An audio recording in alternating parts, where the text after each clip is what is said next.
I'm coming for all of you.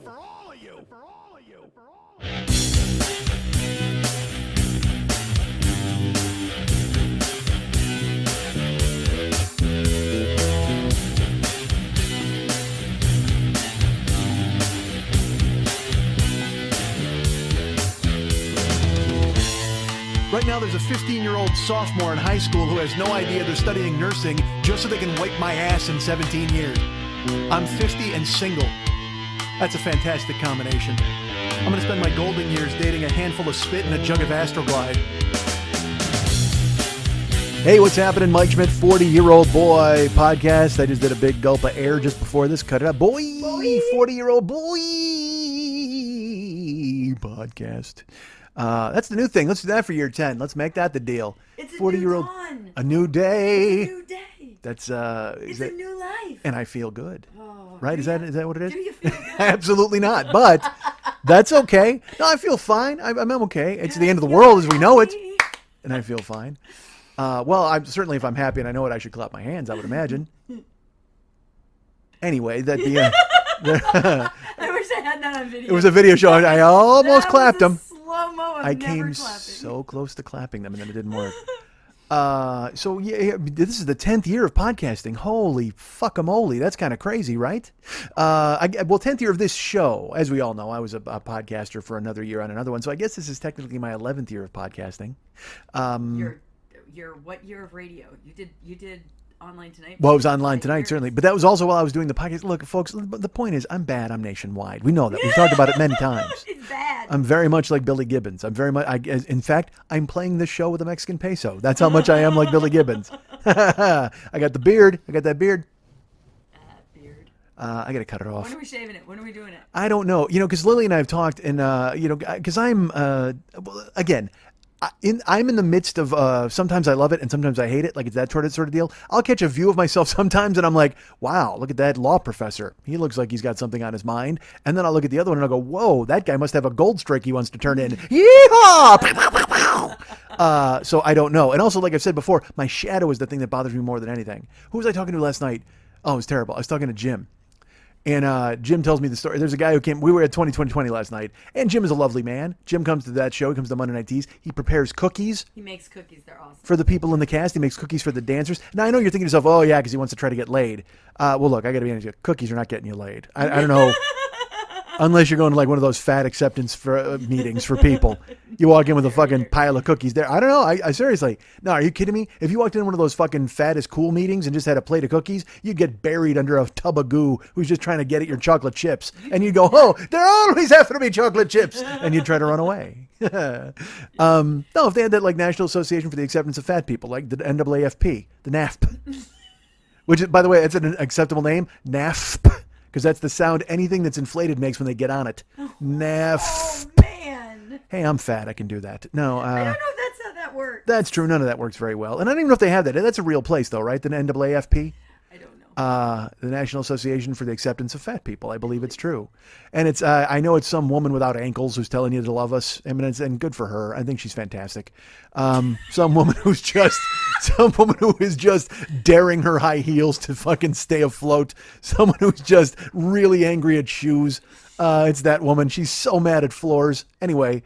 And look, it could be a guy too. I don't know if there's, because I've said they'll always have that pathetic press conference where it's just 87 fat people. And that's, by the way, that's a lie, because that would be a state. You would have to have that fucking press conference out in an open field if you had 87 fat people. I got news for you. If you got 87 fat people gathered up anywhere, poachers will arrive imminently and try to catch them for their ivory. So you truly don't want to do that. Do never invite 87 fat people to your function. Have a couple. Just have a couple. It's fantastic. My burlesque friends can never listen to this podcast. You don't want to talk about that? No. Because I'd love to. No. I'd really love to.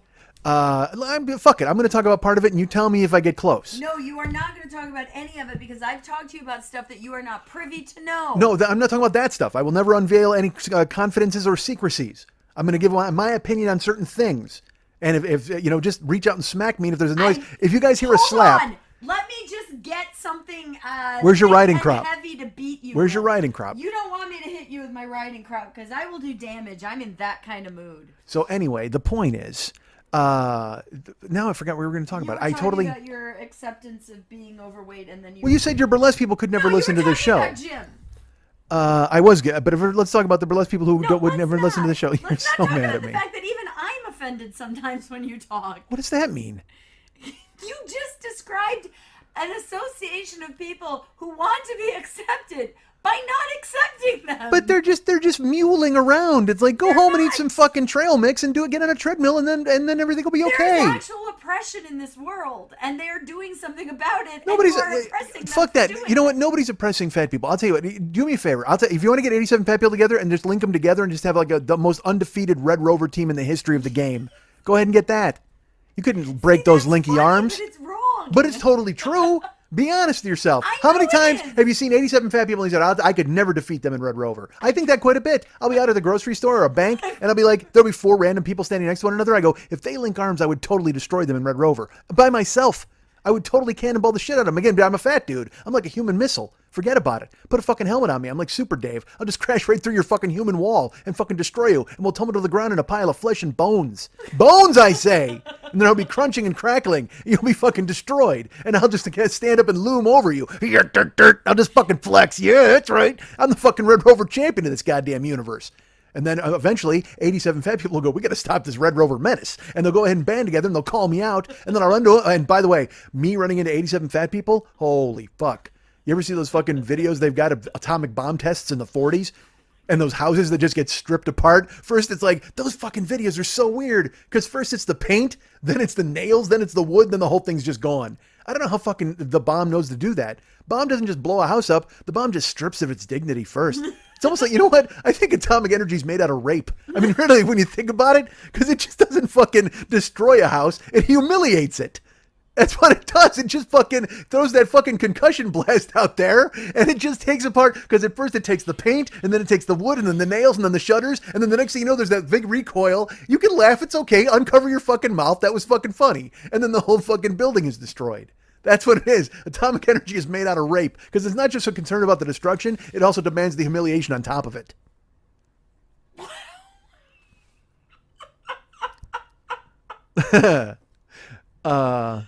Oh, fuck.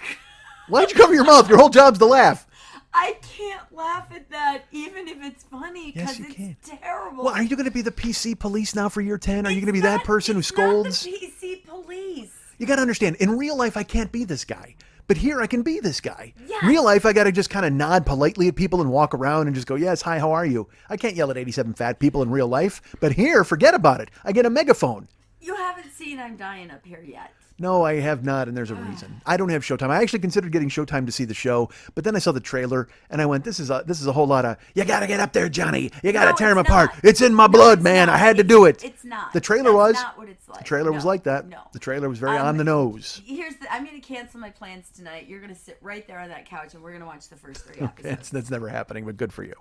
So there's a show called I'm Not... But the point was, there's a scene in that where they're talking about Archie Bunker, and he's like, no, the character is Archie Bunker, and that's why. And it's like, no, you're just a fucking racist. And people can see the difference. Mm-hmm. You're not that. You are that on this show. But at the Well, no, same I'm not time- like that on this show because people know who I am as a guy. No, you are very, everything is burnt to the ground on this show. Yeah, you can- are. I can But say whatever there I are want. times where I'm still like, wow, that is awful. It is true, but I can't get to the point of laughing. Having been raped, going atomic energy is rape. It's like, that's awful. It's true. I can't laugh at that. I'm more shocked than I am at the ability to laugh right now. Oh man, I'm gonna wrap I'll this laugh show later up now. because yes, You'll it's laugh true later. and it's funny, I can't- but right I- now I have to have that initial reaction. I can't wait to tell my friends about your atomic energy and rape analogy. It's gonna be fucking hilarious. Well, it is. Wait till Sunday in church when I get to stand up in front of everybody and give the sermon. There are times where the truth is too on the point to laugh at that moment, and it takes that time to get through that. It's like, as I've always said, your rape and my rape is different. I can make a rape joke right now because I'm past it. If you're 2 minutes out, unless you're me, you're not cracking jokes. 2 minutes out of a rape. Yes. So you're saying if you got raped now, you 2 minutes later you'd be like, oh well, that was. I did then. I literally cracked a joke afterwards because I was like, this didn't just fucking happen. See, you might be fun to rape. That's what rape is missing. There's See? one guy that enjoyed it. This is what rape is missing. It's missing the element of fun, and you're bringing it back. See? Not all rape are, because consensual rape is not. When you're having power struggles in bondage and things like that, that's extremely fun because it's given up on purpose. It's not taken. So, I mean, yeah, it's complex. Well, you're talking about role playing Yes. rape now. Oh, okay, yeah, but I'm not. Well, don't. Okay, there's a line right there. Let's not go. Yeah, you know what's missing in rape fun? No, it's fun for one person. It's not fun for the other. I don't even think it's fun for that person. It's Nah, powerful. yeah, but not fun. Yeah. I mean, it's not party hat fun. I mean, it's not. It's not like he's like. Unless you're a He doesn't have one of those. Unless you're a full-on psychopath. Look, honestly, and I'm not saying if, but if you jump the line into rape, why Please not bring don't. in the party hat and the noisemaker? Because don't. then maybe it changes the game. Maybe it makes it that much more enjoyable. You blow a little fucking noisemaker. That's a lot better than knife at the throat and going, "Hey, don't say anything or make a move." If you've got a party hat and a noisemaker, maybe, just maybe. I don't think that's how that works. I mean, certainly, I think it ruins children's birthday parties for you for the rest of your life.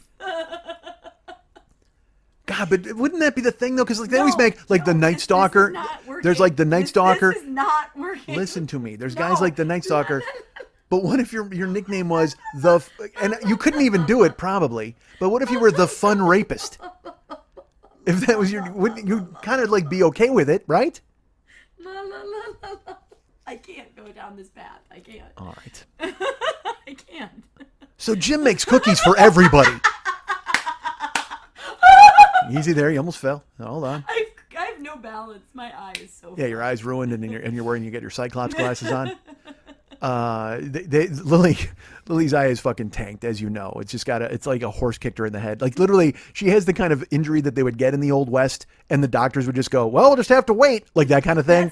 There's no cure. Nobody can go in there because everybody looks in her eye with like 5 different devices, and they're just like, I don't know, let's try this. Like at this point, they're just anything that sticks on the fucking wall. Hey, why don't you just memorize this eye chart and pretend you can see? Like literally that's what they've come to with their diagnosis for her.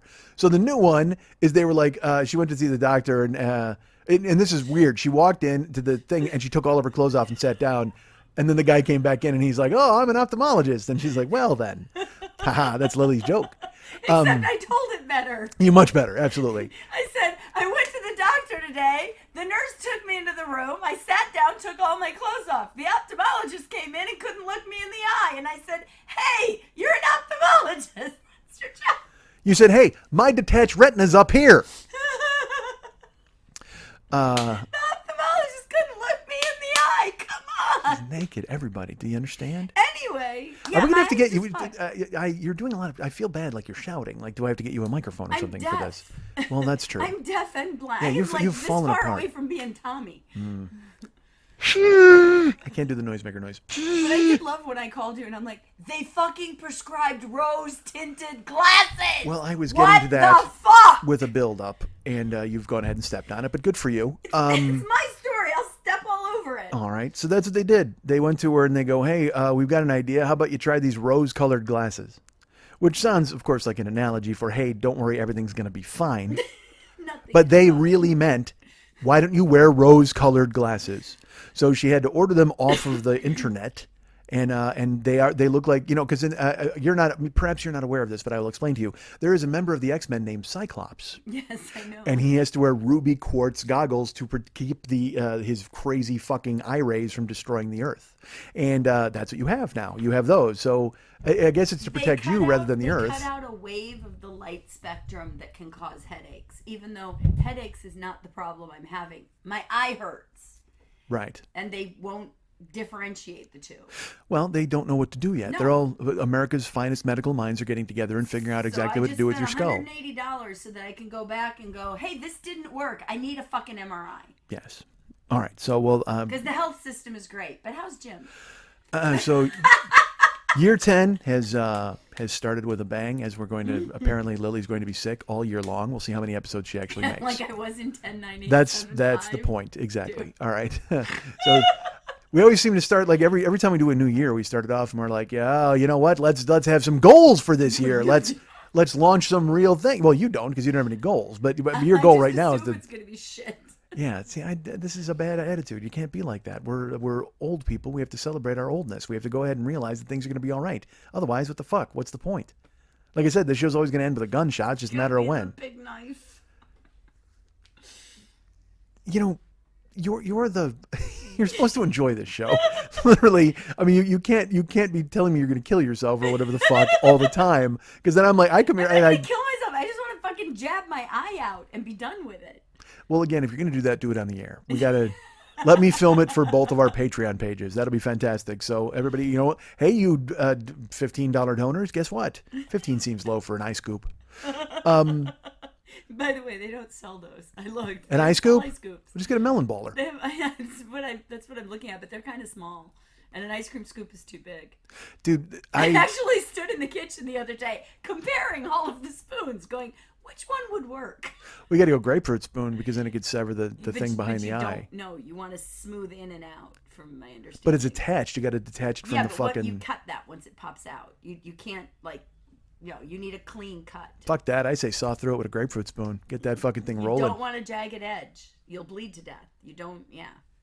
I want to know what kind of watch list you're on for Googling scooping eye out of head. Best instrument to scoop eye out of head. What's sad is it mostly came up with German porn. Don't search it. Well, I got a good idea. Why don't we go to one of those meetings of the NAAFP and you just kind of fucking pour some magic shell on your eye and let one of them suck it out of your fucking skull? Whoa, that's a delicacy in Japan. Just fucking scoops it out and They bites do it eat off. Fish eyes, don't they? I've eaten fish eyes. I eat fish eyes all the time. That seems like a Do you eat the grapefruit? that seems like a leap. Hold on, that seems like a real leap. I eat them all the time. It's not, and you don't eat like a bowl of fish eyes, but I'll get grilled trout at my fucking Mediterranean joint, and there's his head's right on there with his eye. He's staring at you. He's looking up at you. You just fucking scoop it in. You put it in some rice and chomp it out. It was funny when I was doing the interlude stuff. I was in Chicago, and I went out to dinner with Dave and my godson Val and Dave's wife, and you know they always write me to go, what should we order at the sushi joint? So they know what they like, but then they want other weird stuff. And I want, you know, my godson's 14 and he's not squeamish. So I'm like, well, get him this, get him this, get him this. And he's willing to try it. He's willing to try all of it. So we got shrimp heads last time we were there. We got and he bit an eyeball, bit a shrimp eyeball, ate the shrimp head. And even Kristen ate it. But then I ordered salmon roe, which is like really kind of big fish eggs. And both of them hated it. And then I tasted it and I realized why they hated it, because it was very bad quality fish roe at this fucking joint we were at. Like if they came out here, it would be smooth and have like a little salty edge and stuff like that. But back there, it was fucking grim. Were the fish ovaries polluted? They had, you know what? There were no fish ovaries in Chicago. They don't have them here. There's only a place here where they have fish ovaries. I wouldn't doubt it. I mean, honestly, one of the fucking cool things about going to Chinatown in New York, I was there last year and we were walking through and they had the fucking, they got the dried spices and it's always like, hey, look, here's whale dick. You know what I mean? You're like, oh, okay, what's that for? What do you think it's for? You know, I mean, you're take it home and build a whale out of it? No, fuck. I'm always worried about dehydrated whale dick, because I'll tell you this, it seems also like a stretch. I'm always worried. I'm doing a lot of... That's the name of the show, right? I'm always worried about dehydrated whale dick. There really seems to be a lot of presumption here on my part that I'm always doing something. I wouldn't say that I'm always eating fish eyes, and I'm not always worried about dehydrated whale dick. You should be. But you ever remember Shrinky Dinks? Like when you were a kid and you shrunk those things and they turned... Yeah. All right, and you ever see those things that you can buy...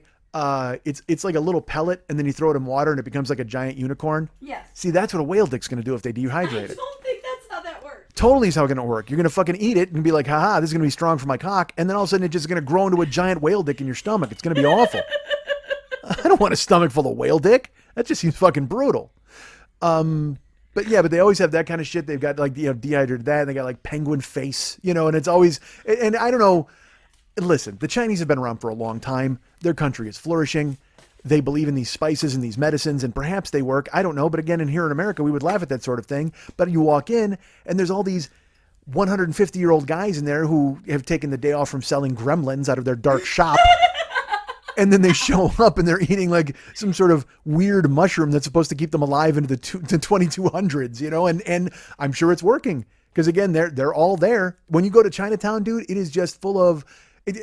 not a lot of young people in Chinatown. All right. It's a lot of tourists and a lot of those really ancient dudes who apparently are there just waiting for Jack Burton to show up so they can fight him. You know what I mean? It's just that kind of dude. And then they're walking really slowly, and they get the bad, like the real bad choppers. You know what I mean? Because, and why the fuck not? They lived through the rape of Nanking. I mean, it's like, of course they got a bad mouth.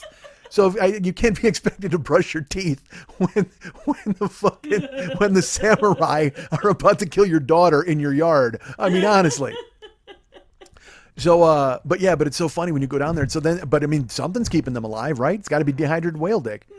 It's got to be penguin face, or it's got to be, like fucking mollusk breath. It's just like an empty fucking tube. And it's like, here, this is mollusk breath. Hey, well, what do I do with it? Well, you got to open it up and then just breathe in, and you'll totally get a fucking whiff of mollusk. And oh my God, I tell you what, who among us out there is not thinking to themselves, there's nothing like a healthy whiff of mollusk, or a whisk of mollusk. How about we go that route? But yeah, fucking all that. They got all that nonsense, but I love it. I will walk through and look at that shit, and it's just genius. And I know it's supposed to keep you alive. And again, like I said, apparently it does, because the guys working in those shops and everybody, they're like fucking 900 years old. But good for them. My first ex-husband was an Oriental medicine. Did you just say Oriental? Oriental medicine. Maybe Asian medicine. Oriental medicine. You're calling me a bad person? You're telling me I'm terrible? That's what it's called. You've just maligned an entire race of people. I did not malign a race. Oriental is a object.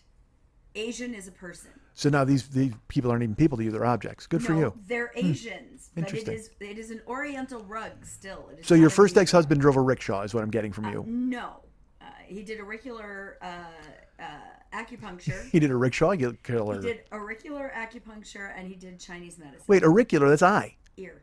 Oh, ear. Auricular. I was going to say, who's fucking putting needles in their eye? See, that's a shop you open. Hey, I'll tell you what. If you're not an acupuncture person, but if you're the world's greatest salesman, open up an eye acupuncture joint. Just because you can talk people into it. Hey, lay down and put needles in your eye. It's going to be totally awesome. See, that's what you need. Maybe fuck these rose-colored glasses.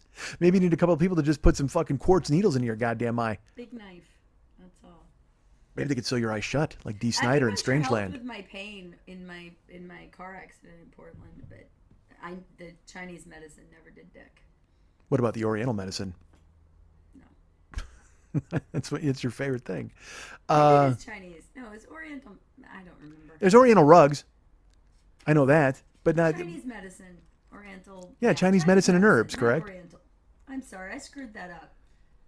So admit you're racist. You just did it. I'm not racist. Well, you were just yelling at me. You're like, my words. That's different. Oh, okay. Well, I meant to say Chinese. But I said Oriental thinking of rug, but no, it's Chinese medicine. That's what they call it. Well, don't do me a favor and just keep a lid on your mistakes from now on, especially if you're down in Chinatown. I just correct them when I make one. Don't walk into that shop and make a gong noise. Don't do that because I know it's in you now that I know you have that. Ding dong. Bing bong. You did an entire episode. Yeah, I did. I've done a few. Well, like you said, I'm a terrible person who burns it down on microphone or whatever the fuck you said about me. I never said that. I was just like, there's a difference between knowing it's an act and knowing it's making fun of the world, and it's actually that guy. Just because you have a special place in your heart for the 87 fat people who will conquer at Red Rover. And by the way, you have a very special big place in your heart for those 87 fat people who are just all right. So Jim makes cookies for everybody, man. How far are we in right now? I don't even know, 23 minutes, something like that. I don't even know. Oh, year 10 is great. I love this. Year 10 sounds a lot like year 9. And 7. And 2. Actually, less like year 2 because well, no, I guess it's kind of the same deal. Yeah, we're back at the art table and all that other bullshit. I hate it here. All right, so. This is not an art table. This is a computer desk. Nah, no, it's not. It's got a pink sticker around it. It's a fucking art table. I don't want to bitch about it against people. That's not even a pink sticker. That's the thing around my mole from when I had an X-ray. Oh, get this! I had a listener who wrote me, and he's just like, "Hey, by the way, I just wanted to tell you that you're being a pussy about this being locked out of your house thing, man." He's like, "I got locked out of my house. It cost me $65 to fucking get in. You got off light." And then he's like, "Been listening since the beginning. Love the show." I'm like, "All right." Why did it cost him $65 to get in? He had to call a locksmith. They told him, no, man, you got to call a locksmith to get in your house. His manager would not come give Nope. him a key? No, they would not. And like I said, that happened for him. Your contract, man. What does your lease say? That Well, you're not allowed to get locked out of your apartment? Call a locksmith. I don't know. And because I told you, I talked to my trainer, John, and he's just like, nah, man. He goes, it happened to him. He locked his keys out and he had to call a locksmith. It cost him $100. Because his building is owned by a consortium. So there's no, the manager has to go tend to like 6 different buildings. Right. So she wasn't there. On-site manager. That bitch better be there to open your goddamn door. Well, I Check agree. Your lease. I don't know. Apparently, Unless your lease says they're not going to open the door for you, fuck them. Update my lease or get the fuck out. Wow. All right. Well, again, like I said, I'm on a month-to-month deal there. So, Yeah, well, that's what I mean. If I fucking squeaky wheel the shit out of it, they're gonna wind up tossing me out, and then that's fucked. Because again, I got a sweetheart deal over there, man. I'm just waiting for the dude to die who owns the joint, and then I'll be fucked. Then I have no idea what the fuck I'm gonna do. Then I'm gonna have to get a roommate at 50. Holy fuck! You think this show is fucking bananas now? What do I have to live with somebody? Jesus Christ, that would be awful. I have a roommate. Well, you're fucking him. I mean, it doesn't I have matter. another roommate. You have a house. Okay, if you got a house and you live with people you like, that's okay. But I mean, because I'll tell you this, I used to live in Anaheim in a fucking house with like 3 other people. I think it was maybe a couple. I didn't fucking know. But I was just, but I didn't mind it. It was okay. I hid in my room and did whatever the fuck I wanted. But then you come out and you're like, hey, what's happening? How are you? There's little fucking bananas, with the bathroom and shit like that. There was a master bedroom with a bathroom. Then there was a bathroom in the hallway that I shared with like a couple of people, which is fucking, I don't ever, that's awful. I walk around naked in my house. That's what I want to do. I don't want fucking other people there. That's fucked. I want to make sure I do what the fuck I want to do. You should move into a nudist colony. Well, no, I don't want to horrify people. Then you can just walk around naked with everybody. No, not worth it. Like I said, if I had a huge cock, sure, I'd be in a nudist colony. I'm just a normal dude walking around. Forget it. Nobody cares. That's important. No, it's not. It is to me. You have issues. It's only my brain. Yeah, fuck. Oh, wow, really? Hold on, year 10 revelation comes steaming down the fucking pike. I talked about it before. If I had a big cock, I would never wear pants ever in a million at all. I would just walk around in compression shorts and be like, yeah, that's right. Check this out. That's all I do. Me and I get a fucking diving board in my pants. Be an asshole? What are you talking about, an asshole? It's like fucking, if you make a good sandwich, you fucking carry it around in a see-through lunchbox. Like, check that out. Look at this fucking sandwich. This is goddamn badass. I made a fucking badass sandwich. Do you know how many big cocks I fucked that were terrible to fuck? Get your own show. I don't know. A lot. That's not impressive to people. You're not people. You're you. And you can't see the fucking thing anyway. You're looking at it with one eye. So how the fuck do you can't judge size at all? You have no depth perception. You don't know. Yeah, you're gonna spit water. Good. Go ahead. I hope so. Oh God. All right. So, Jim makes cookies for everybody. This isn't even worth the payoff. It's not at all. It's just that last night I'm talking to him and he. Look, he's a swell guy. He's a nice man. He works in local theater. He works in some productions. Well, last night he again. this will betray me and how terrible I am. It's before the show, so I'm trying to get into a show headspace a little bit. You know what I mean? Where I'm just kind of sitting there and also me. I don't know what I'm going to talk about. I had a story that I wanted to do, so I was kind of going over the beats in my head of it, and then Jim shows up with a plate of cookies, which is a passport to tell me about everything in the world that he's been doing or what's going on with his fucking cookies. And it's like, dude, just give me the cookies and walk. I mean, just drop them in the fucking... Oh, because you were trying to get in the head. Yeah. So, I mean, I'm like a Salvation Army Santa. I'm dinging the bell, put the money in the fucking jar and go ahead and walk the fuck off. Do not stop and ask me about what it's like to be Santa. And even worse, don't tell me about all your experiences as fucking Santa. I don't care.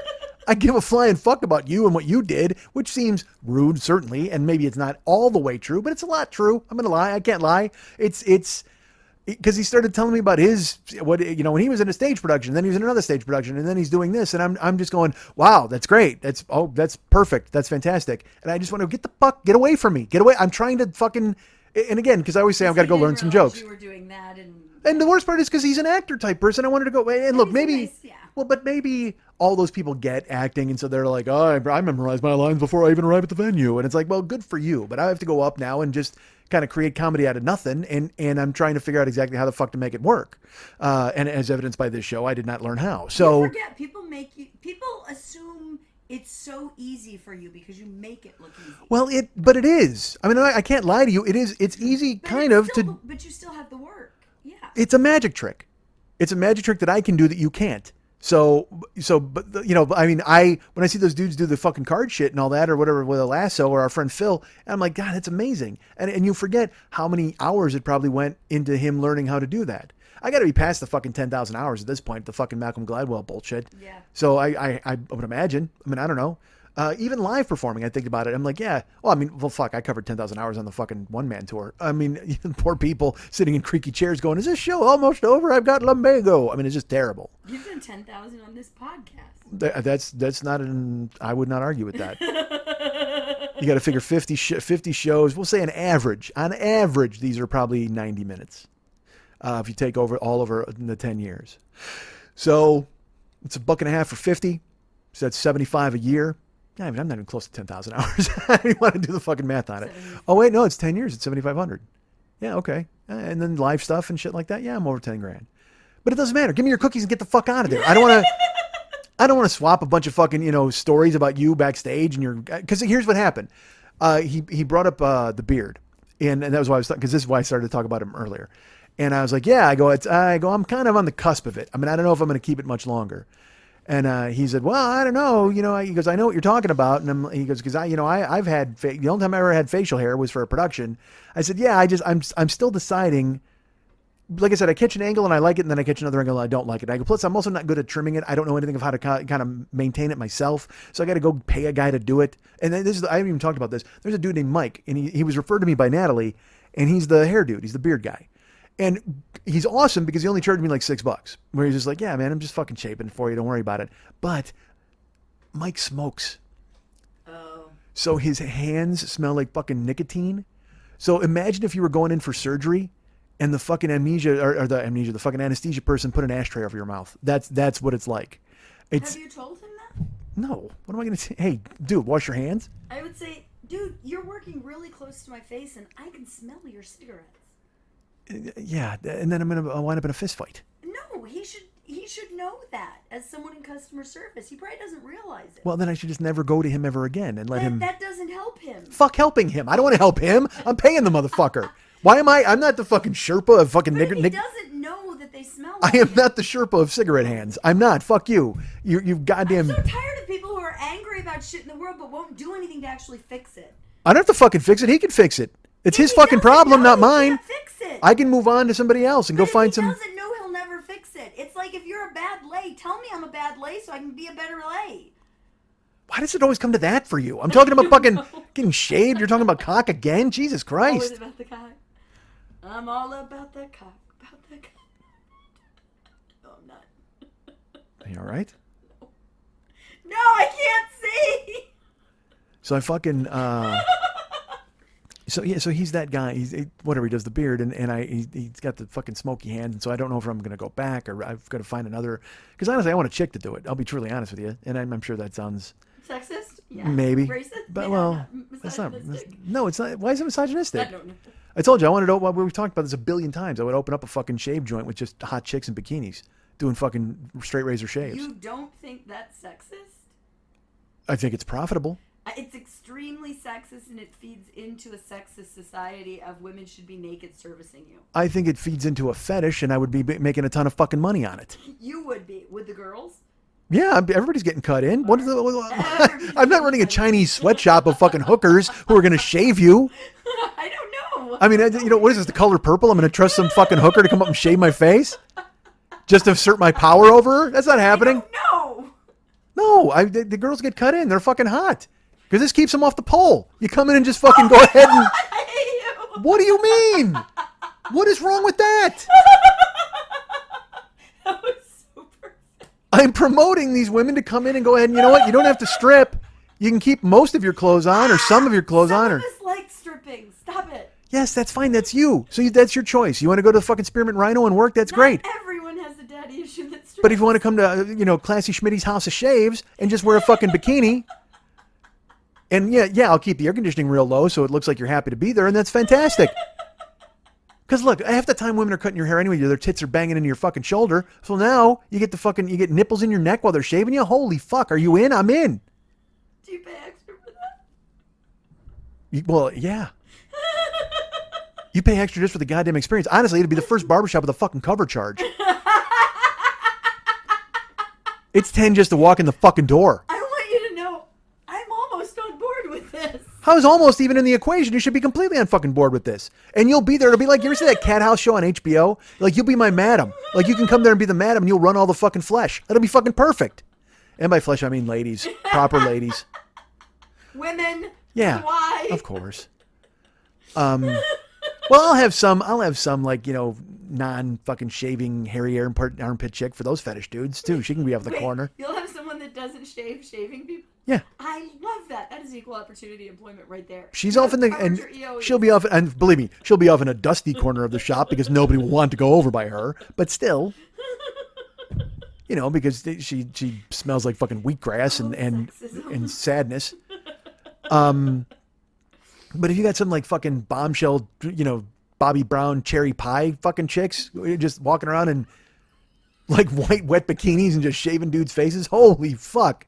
I would have to actually have like shades on the windows because kids couldn't walk by and look in. This business is growing.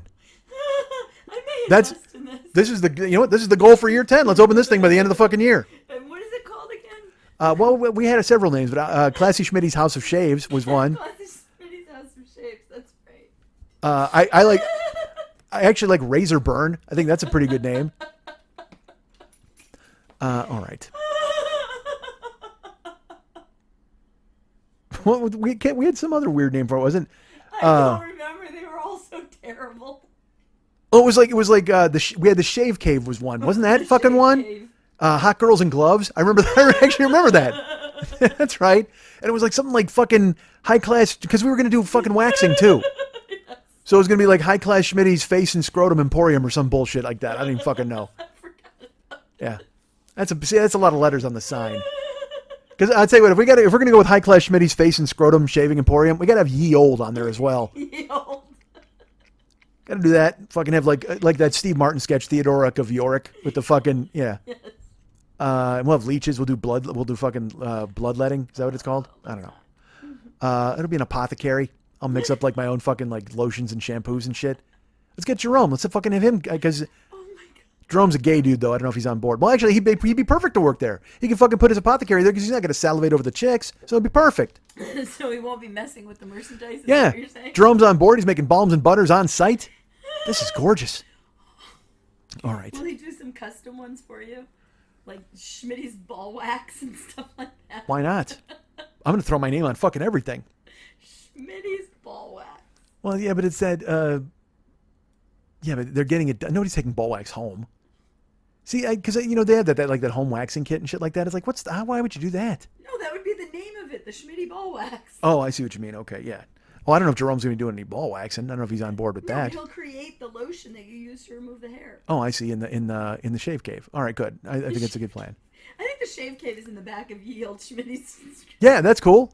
See, this is perfect. Look at the way this is working out. Who out there has money and wants to invest? Who am I kidding? I can't even get anybody on the Patreon page.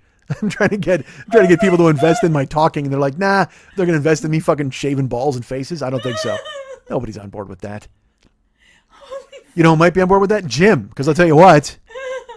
And he'll have a little bake shop. Maybe he'll make baked cookies for everybody on site, because Jim makes cookies for everybody, And they're so good. which is nice of him. But so he comes up to me and he's chatting, and he won't stop chatting. And again, if you want to talk to me about what I'm doing, I guess maybe I'll tolerate that conversation. Hey, you ready for the show? How's the show going? Is that going to be good? Are you excited? You ready for this? And I'll just be like, yeah, I get. Or I'll fence with you a little bit there. But then he's just like, I remember once I was in a production of Othello, and it's like, oh, sit the fuck down, please. No, I don't. I can't. But I tolerated it. I'm listening. And he brings the cookies in because again, he handed me cookies. That's your passport into never-ending, mind-numbing discussion. You have to sit and listen with a closed mouth because he handed you a plate of goddamn homemade cookies. You can't shit on a guy who just gave you homemade cookies. See, this is the way it works for you guys out there. If you ever want to just bother the shit out of somebody, give them a handful of cookies first, and they're like, "Oh, this is awesome." And you go, "By the way, let's talk about the encyclopedia now." Starting with A. Oh my God, what? But he saw the beard and he's like, hey man, your beard's kind of funky or whatever. And I was like, yeah, I go, we're still deciding what to do. I said, I don't know. And by we, like the royal we, who the fuck's deciding? I said, I catch looks of it. And like I said, sometimes it's like, I like it. Sometimes I don't. I don't know if I'm going to fucking whack it or shave it or what's going to happen. I said, but the only thing I do know is, although I will tell you, I don't know if this is true, but I told Lily, this is true, but I don't know if we're really going to do it. But I told Lily, when I'm going to shave it, before I shave the thing, we're going to just for men the shit out of it to see what I would look like with like a real dark beard. Because I never. We're gonna shave it in different shapes and take pictures. Well, my face is not a topiary extravaganza. We're just gonna go ahead and take one picture and then we're gonna fucking shave it off. Oh no, we're going Wolverine with it. We're going We can go Van Hitler Dyke. at the end. We're doing them all. There will be no photo of me with a Hitler mustache floating around the internet. I'm sorry. I appreciate you How thinking about a that. reverse Hitler? We'll just shave that and leave everything else. I'm going to say something really quick right now. My friend Joe Wagner is fucking cool as hell. He's a comedian in town and he's written on a bunch of stuff. And this made me laugh because it's whatever. Just maybe you'll hear the humor in it. Maybe I'll sound like a dick. Joe's a guy who, he directs a lot of shows in town. I thought of him because he's directing a show right now called Too Many Hitlers. Steve Benequist, our friend, wrote it, and it's I think it's in the Fringe, whatever. But Joe is a guy he could not be a gentler soul. He's like a kind, nice, wonderful, funny man. So he posted like last week. He's like, hey, I have a situation now where I'm about to possibly get another really good job, and I could use it because I've kind of been out of work for a while and I've been banging around. And so any good thoughts that Facebook could generate my way, and any of my friends who would really think that, it would be so cool if you're with me, because I have an interview today, and I'm going to try, and whatever, one of those things, kind of calling the universe to attention to say, hey, notice me. And I think he had like 500 likes on that because he's beloved. Joe's a great guy. So everybody's like, working hard for you, Joe, thinking good thoughts for you, Joe. And I like that. I'm rooting for Joe because he's the best. So later that day, he's like, all right, I had a conference call scheduled, and now it looks like it's been bumped 2 more hours. So I'm just giving you an update because a lot of people are asking what's going on. Then later on, he's like, hey, this call got shifted. Looks like to tomorrow. And so everybody's like, don't worry about it, hang in there. So then he finally does the call, like I think a day later or 2 days later. And he's like, all right, I did the interview. I did it, and it seemed to go really well. Now we just put it in your hands, and we'll see what happens. And good for him. So I was like, yes, so excited. And then just yesterday, he posted, this will sound incongruous to me, at least, but he's like, it worked. I got it. I got the job. And I'm ecstatic for Joe again. But then he writes, and I am looking forward to making Snoop Dogg's version of The Joker's Wild the funniest and best version you've ever seen. And I'm excited to be a part of the team over there. And as I am happy for him, and I would kill for that job, it just made me laugh that for 5 days, there was a portion of the universe sending out good thoughts to Joe Wagner so he could somehow get staffed at Snoop Dogg's The Joker's Wild. And that's if that doesn't tell you about this fucking town, man, I don't know what does. Fuck winning a Nobel Prize.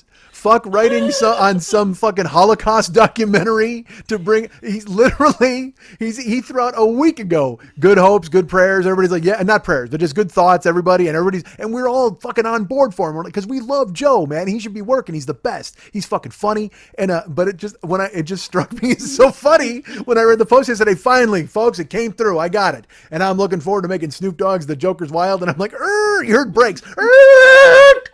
What? That's what you use the collective good thoughts of everyone who likes you for? God forbid anybody close to you gets sick soon. Because you just used up all your goodwill on Joker. They had a triple. And again, I'm proud of him. I love him. He's the best. But it's this town. Because I've done that. I put out a thing we talked about in year fucking 4 or whatever. Right when fucking Karen bailed and it looked like everything was going to hell, I got put in the mix for a show. Yeah. And I went for 2 interviews and it looked fucking amazing. And they go, we'll let you know on Thursday, then we'll let you know on Friday. And I kept updating people and all that shit. And then it fell through. But it was some like Disney trivia show or some shit. And so I would have been ecstatic and over the fucking moon to get it. But also at the same time, there would have been a tiny scintilla of shame inside of me. Why? That I would have been like, hey, I guess what? It turns out I am now a part of the all new Chippendale Rescue Rangers Hour. So excited to give life to a sassy squirrel. Oh my God, thanks everybody for all your good thoughts.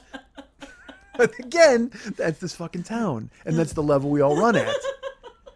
Because I will tell you this, the fucking Joker's Wild with Snoop Dogg, he's gonna make $3,500 a week, you know what I mean, or whatever the fuck, because that's, you and if you in Joe's union and all that shit, it's a union gig, it's fucking insurance, it's fucking works toward your pension, it's fucking amazing. I talked to Lenny about it. Lenny's a fucking actor, and he's like, he's almost qualified for his like really good pension because of all the shit he's done, and he's like, I'm doing the boat so much, but I'm fucking in town with the girls, so I don't get to audition. He goes, but I'm gonna have to audition eventually, and we know people like that too, like I mean, I have friends who are actors, and they have friends who are showrunners, and they'll be like, hey man, I'm close to qualifying for my insurance this year. And so they'll bring them in to read for a couple parts. And if they're right for it, they'll get a line on a walk-in part.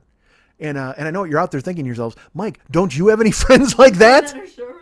No, I guess not, or none that have any. Well, and again, I'll guarantee this. Right now, there's a showrunner who's going. I would love to go ahead and see if that Mike Schmidt's right for our project, and he listens. 87 fat people playing Red Rover champions. Probably not. That will get you cast out of the community. I think Mike would be really good for our new Disney project. Let's take a listen. Atomic energy is just like rape. Okay. All right. Who was next on our list? Might get you, yeah. Oh, it's that actor who cut his roommate's head off? Yeah, let's go ahead and get him in for an interview. He's a loose cannon, but I think we can control him physically. But this guy and his other idiot.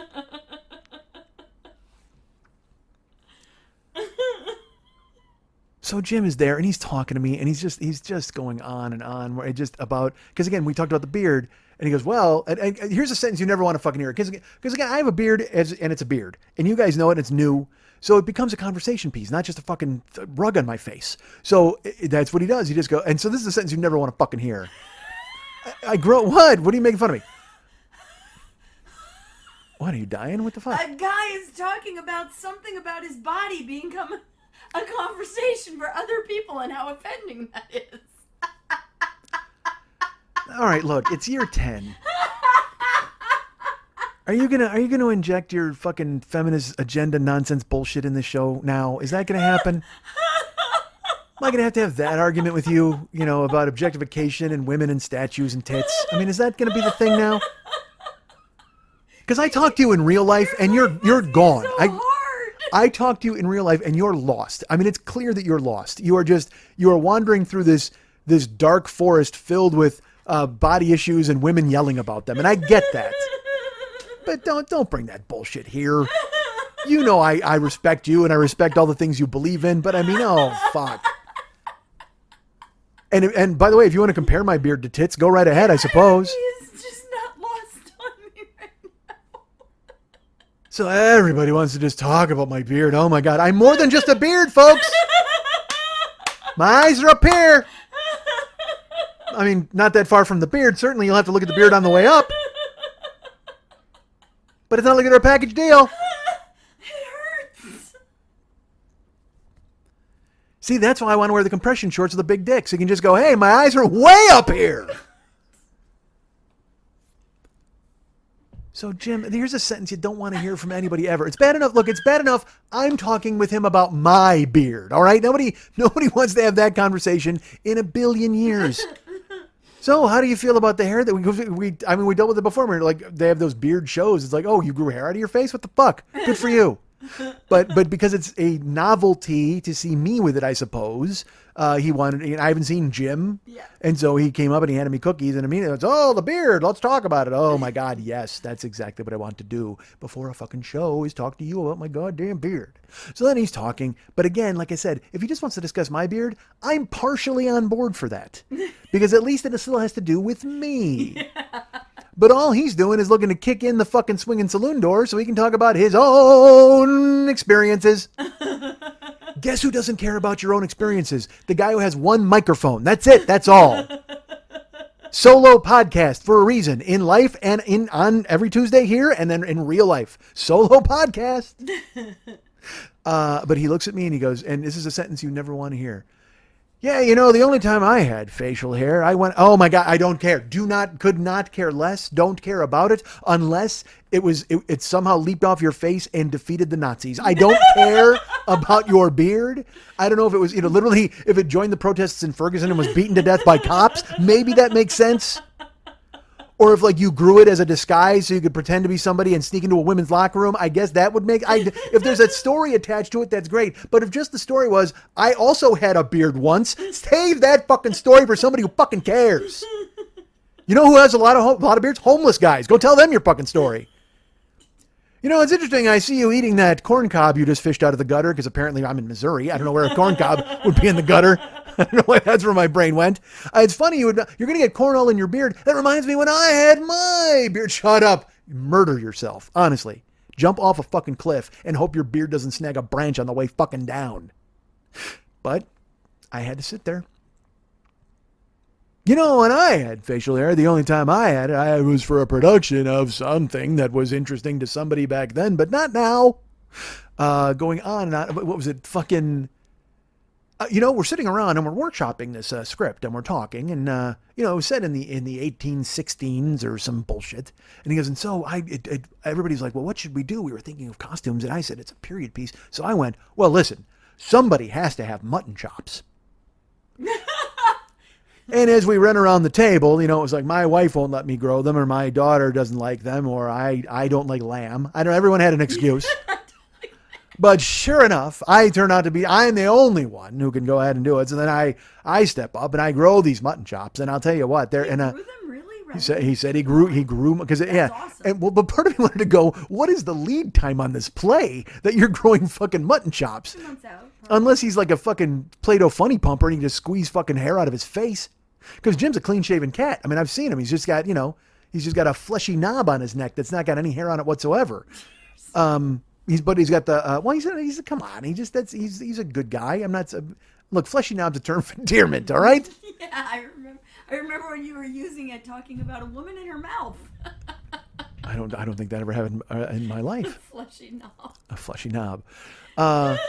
But again, don't recount to me the countless times you've had a beard and so he's like, yeah, so I grew the mutton chops and I remember, I'll tell you what, they drove me crazy. They were so itchy, and then I couldn't get used to it. And so he took a breath. So I felt I could interject. So I just went, yeah, I go, you know what weirds me out, dude? My shadow.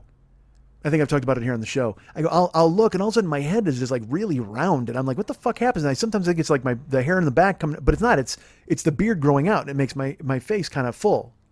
Yeah, when I grew the mutton chops, I tell you what, I never had that problem. But we went one time to a store and there was there's Musketeers or that. Oh God, fuck no, I don't care, do not care. Can I tell it from his perspective? Go ahead. So I was talking about my mutton chops, and then this weirdo told me he's weirded out by his shadow. Well, that's your own fucking fault for jumping into with 2 feet into a conversation about something nobody fucking cares about. I just mean it's hysterical. And I got news for you. The whole Maybe, conversation. just maybe, if you really go ahead and put your jaundiced eye on it and analyze this, maybe the shadow was a metaphor for something else there, Cookie Boy. Maybe I meant you. Cookie boy. Maybe I meant you. Maybe I was weirded out by you coming along to tell me your mutton chop story that nobody fucking cares about. I don't care about mutton. I don't care about chops. I certainly don't care about mutton chops. You know who cares less about the story? Anybody in the world. It's not true. No, true. They would have loved it on Beard Hour. Yeah, fuck that. And that's the thing is I don't want to turn this shit into fucking Beard Hour all the time because it's so fucking weird. It was Cookie Hour when there got to be some fucking beard nonsense. Were there mutton chops on the cookies? Listen, I wanted to draw a line in the sand with this show. I wanted it to be completely different. We were launching a whole new plan because it's year 10. But then in my head I said, you know what?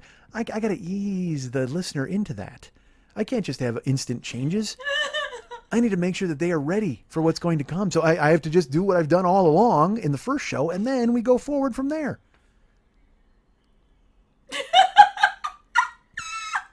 Nobody's even here. They're fucking out.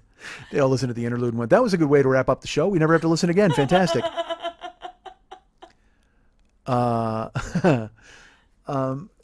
People wrote me in there about the interlude, and I'm forwarding them to Dave, and then Dave's just like, have you heard anything? Because, this is Dave's opportunity to fucking put himself out there. Is Dave's address public? His email? Yeah. Well, I mean, not his email, but his Facebook. Oh, okay. But yeah, but people, I don't know, people wrote We him, need to maybe. get him Dave at Mike Schmidt Comedy so people can rate him directly. Nobody's going to know. That's okay. We're fine. Go ahead and write him. He's got a website. He's fine. He's doing okay. But seriously, so people contacted me about the interlude and they all liked it very much, which was very nice. And then I'm like, well, tell Dave. Make sure you tell Dave. And then I would forward him stuff that came into me. But I will say the day after the interlude, like Thursday, I didn't see any feedback, like none. And that kind of weirded me out. I'm like, oh, that's fucking strange. And then there was more. I mean, none. And then I went to post something on the Joker's page, or the fan page, and I couldn't. And it said, you must be a member of this page in order to post on it. And somehow, I have no fucking idea how. Not only was I no longer an admin of the fan club page, I was out of the fan club.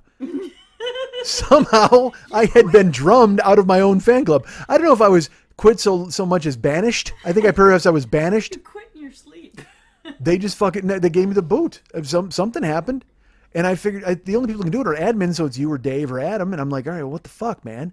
And so then I wrote both of you and Dave, and I'm like, can you guys put me back in the club? And I mean, I just not only join me, but make me an admin so I can post shit and pin posts. And then Dave, of course, because he can't just leave it there, he has to shame me further. He goes, hey man, it says that you fucking quit like yesterday at 2 PM. What the fuck? I'm like, I didn't fucking quit. I don't know what the fuck happened. You think I'm some elaborate ruse to kind of trick you guys into making me an admin again? I mean, something freaky happened. It's the goddamn internet. Who the fuck knows what happened? But he wrote me. He's like, yeah, man, you quit yesterday too. What the fuck, fool? I'm like, all right, well, I don't know if I should get fucking shamed. But then I go to the page, and then there's like fucking 40 people, and they're all like, yeah, it was great. They loved it. So I was like, all right, I felt better. Because I'm having heard nothing from anybody other than via email and shit. I'm like, that's kind of fucking weird. And then some listeners have my phone number, so they text me and they're just like, yeah, dude, that was awesome. I'm like, yay. It's weird that listeners have your phone number, isn't it? Well, the thing is, when I did that fucking Shay Schmitty call me, yeah. I would call people and I'd have the fucking, my number was blocked.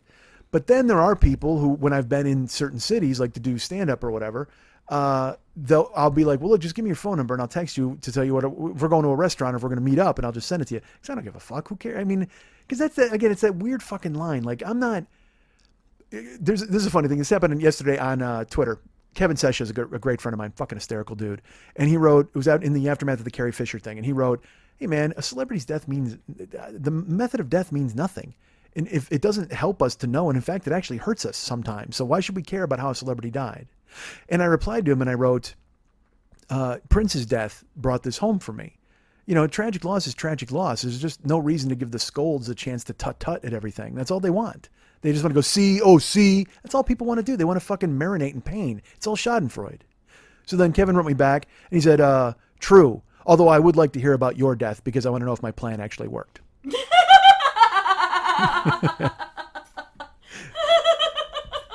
And then I wrote him and I said, you are stretching the words famous person so thinly here you could read through it. Because I am not famous. But my friend Joe Wilson always said that you were famous. We're all famous to a few people. So people listen to the show, because I will tell you this. There was a listener in town 2 weeks ago, I think it was. She was here. Her name was Sarah Newton. I'll say her full name. Why not? She was in fucking town. Can we say it like Fight Club? Her name was Sarah Newton. Thank you. Her name was Sarah Newton. But also she's from Australia, so I got to say, her name was Sarah Newton. I know that's probably close. Her name was Sarah Newton. Neutron. But she wrote me and she's like, hey man, I'm going to be in town. I'm going to go to the Tees and I'm wondering if you wanted to hang out. And I was like, yeah, of course. Dinner or whatever, that sort of thing. So then she was like, well, let's go to dinner. And I asked her where she wanted to go. And she's like, I don't know, an Italian place would be fine. And so I went and picked her up. She was at an Airbnb joint. She was in town for Max FunCon, which is Jesse Thorne's convention for maximum fun. And in the meantime, she wanted to go to the Tees and she went and saw Doug Loves Movies. She wanted to see me. So we went to dinner and, like I said, it's a weird thing because I'm not famous. I'm not, but people who've heard me in their earbuds forever, then they meet me and they're just kind of like, it's weird for them to meet me. But Sarah Newton could not have been less affected by my presence at all. Like, I mean, it was almost like, hi, Mike. You know what I mean? She got in the car and then we drove and she even said to me, she goes, I'm a shy person. Like, I don't really speak a whole lot. So like, if whatever you want, if you want to talk, I'll talk. But so then I interviewed her basically the entire time. We went to go to John and Vinny's for Italian food. I haven't eaten at John and Vinny's yet, but then they were booked. So we went across the street to Animal, which is my favorite joint. So, and this made me laugh. Sarah Newton, I should tell you this. When I picked her up, I was going to let her sit in the passenger seat, but instead I hung her from my rearview window. I mean, that's how small my rearview mirror. She's a tiny little lady. She's probably 5 feet tall, I would guess. And probably she might weigh 80 pounds, maybe. I mean, that's my guess. I have no idea. But I curled her. So yeah, she's probably about 80 pounds. That was awkward right off the bat. Because look, I want to get all the awkward out of the way. I go, look, I'm going to do me a favor. I'm going to lift you up and curl you. And then we're friends. And because that's usually how I do it. Like, when bears show up and they like sniff your face, I like to curl people. That's how I do it. Bears don't sniff your face, I guess, huh? Probably dogs. Should have gone dogs in that route. Yeah, but that's not a face. They don't sniff your face. What, dogs don't? No, they sniff your ass. Dogs sniff each other's asses. No, you got to get down there. If you get down there and go face to face to snout, then you let them sniff your face. That's not what dogs do. Oh, I'm thinking of blind people. All right. I have So, that to look forward to. yeah, I'm thinking of blind people. They just go ahead and you grab your head and they go, oh, I know what you look like now. They don't smell your face. Yeah, well, maybe. Well, then maybe, look, I don't want to tell the blind how to fucking do things, okay? Their fucking senses are their senses. Whatever they tell me is enhanced. You want to touch my face? Fine. You want to smell my face? Fine. If you're blind, you want to lick my face? Come up and say you want to lick my face. Scott and George, I got two blindies out there. You fucking see me? Go ahead and put your snout on me. Smell me up. I don't know how it fucking works. I want to make them comfortable.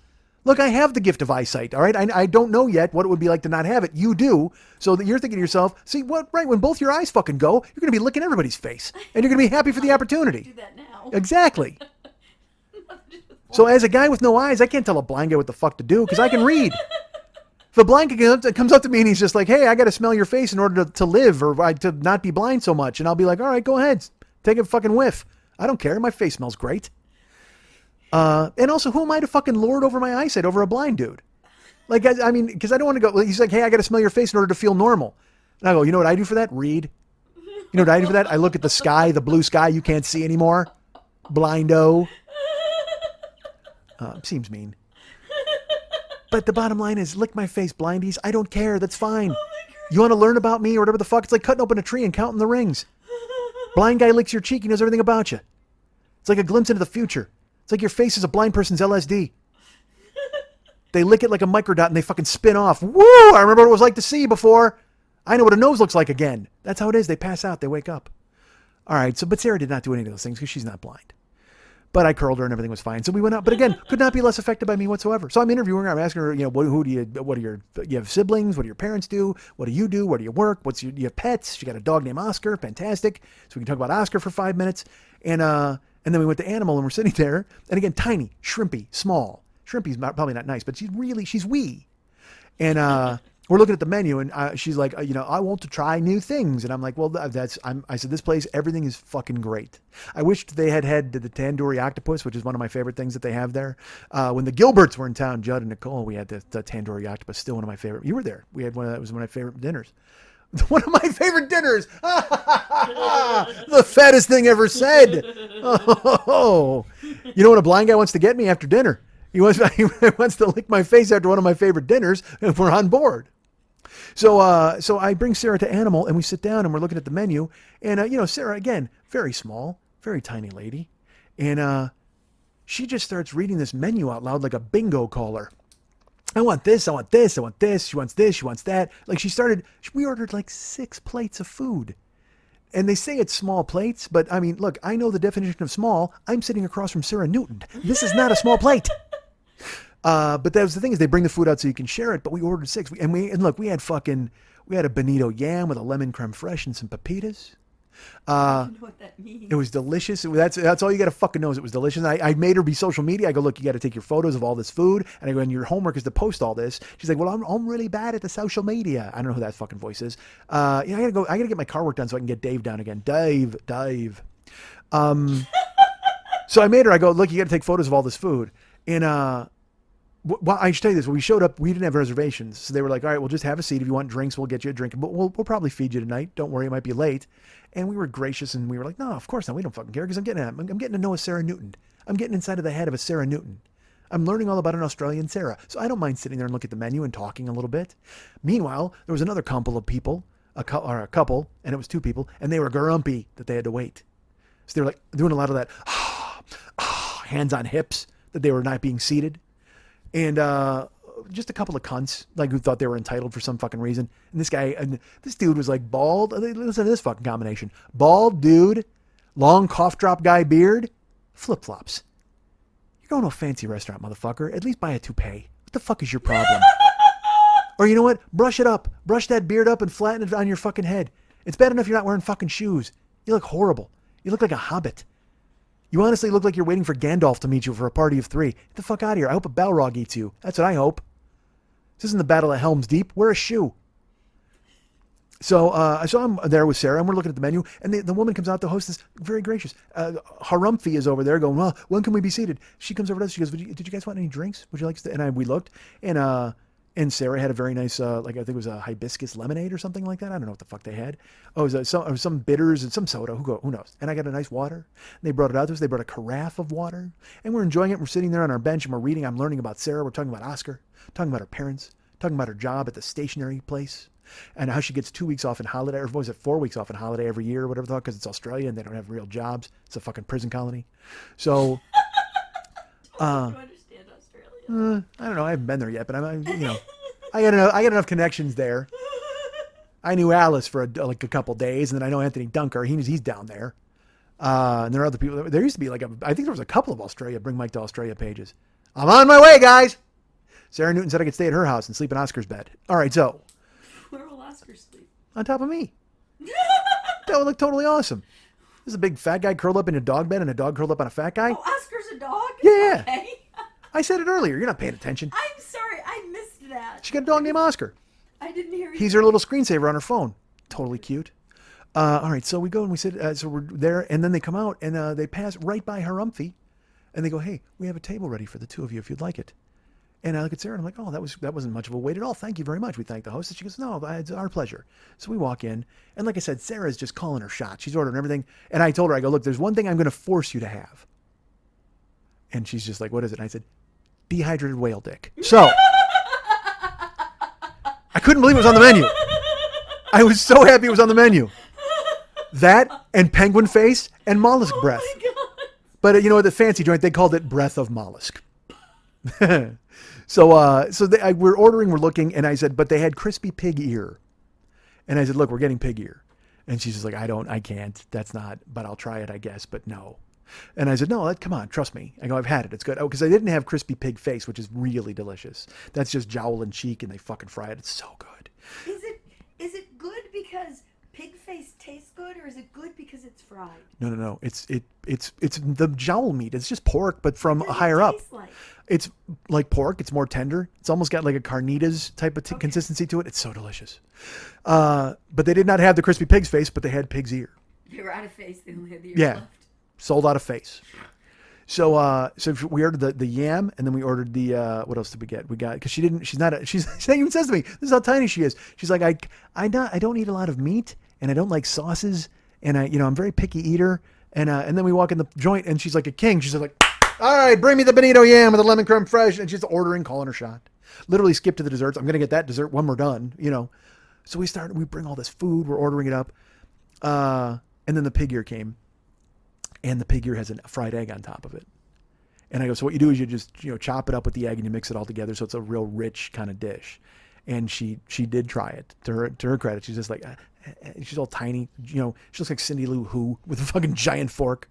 And she put it in her mouth and she chewed it and she made like a little squishy face. Like, yeah. And she's like, okay, I tried it. And I'm like, yeah, I get it. Because it's a very chewy, because pig ear is more about texture. That doesn't taste good, but they do a bunch of shit to it to make it taste good. It's got some like pepper and the fucking egg and kind of a vinaigrette on it, and a little citrusy. It's fucking delicious. But it was even too rich for me. I was just like, I ate about half of it. And I went, yeah, I can't finish this. But then Harumphy gets his chair and he walks in and you can just see he's so mad. And they sit him way up to the front in a little tiny table. We got a booth. It was fucking gorgeous. Not a booth, but they have like 4 seats. But then the woman comes over and she goes, you know what? You guys were lovely waiting for your table. So this is on us. Compliments of the kitchen. And she puts down, dude, fucking carpaccio. Steak carpaccio. Wow. Like a whole fucking plate of it. And of course, Sarah's like, I don't eat meat ever or sauces. And I'm just like, all right, well, you got to try the carpaccio. And she did try a bite of it. But at the same time, then she was just like, yeah, it's really good, but I don't eat that kind of stuff. So I wolfed the entire plate of fucking carpaccio. Which must have been a giant fucking steak. I mean, dude, we just went off. We went off. Got a dulce de leche cake at the end. It was beautiful. But again, literally, when I say I meet some people and they're just kind of like wide-eyed, like, oh my God, my TV's talking to me.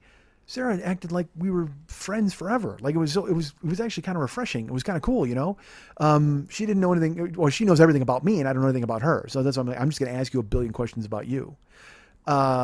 And so then I wound up taking her, we split afterwards, and I dropped her off at her Airbnb, and she had to go to the fucking Max Fun Con. And then Tuesday, we went to the Tees. Now, I couldn't pick her up, but I'm Monday you went to the Tees. Or Monday, yeah, Monday we went to the Tees. So I met her at the Tees on that Monday. It was a graduation show. The fucking place was packed. You sat her directly in the front row, which was fucking amazing. And then performers went to her and like made her part of the show. Like one girl kind of gave her like a sexy thing happening. I was like, yeah, hope Sarah's okay with that. And then someone else threw a glove at her. Like, I mean, she was totally part of the show. Cause if you're in the front row, who knows what the fuck's going to happen at the Monday Night Tees? Buy some tickets. Splash zone. Exactly. And she's there and she was having a great time. And then she went out to breakfast with us afterwards. And then, I drove her home that night. And, I walked her to her door because it was, it's nighttime or whatever in fucking Koreatown. And then I said, hey, look, I don't know, what your story is tomorrow, because she was going to the airport. And I said, but I can take you to the airport if you want. I mean, I don't know how you want to work it out. And she's just like, well, I don't know. I can let you know, but yeah, if you can. And I said, well, sure, that'd be great. Let me know. And I don't mind taking you, She's like, well, I was going to Uber. I go, well, maybe you could order me as an Uber, or I could just take you. It's whatever happens. And so I dropped her off. And when I left, I felt weird because like I walked her to her door, and then because I'd already offered to pick her up for the Tees, and then I'm offering to take her to the airport. I felt like a weird stalker guy. Like I wanted to go, look, if you have, so I did, I wrote her, because you know me, I can't let any thought go unfucking published. And so I just went, hey, look, I'm feeling kind of creepy stalkerish here. Like I offered to take you to the airport, but I was trying to be nice. Like if it's weird and you want some time alone from me and you don't want me to fucking hang around, go ahead and take an Uber to the airport. That's fine.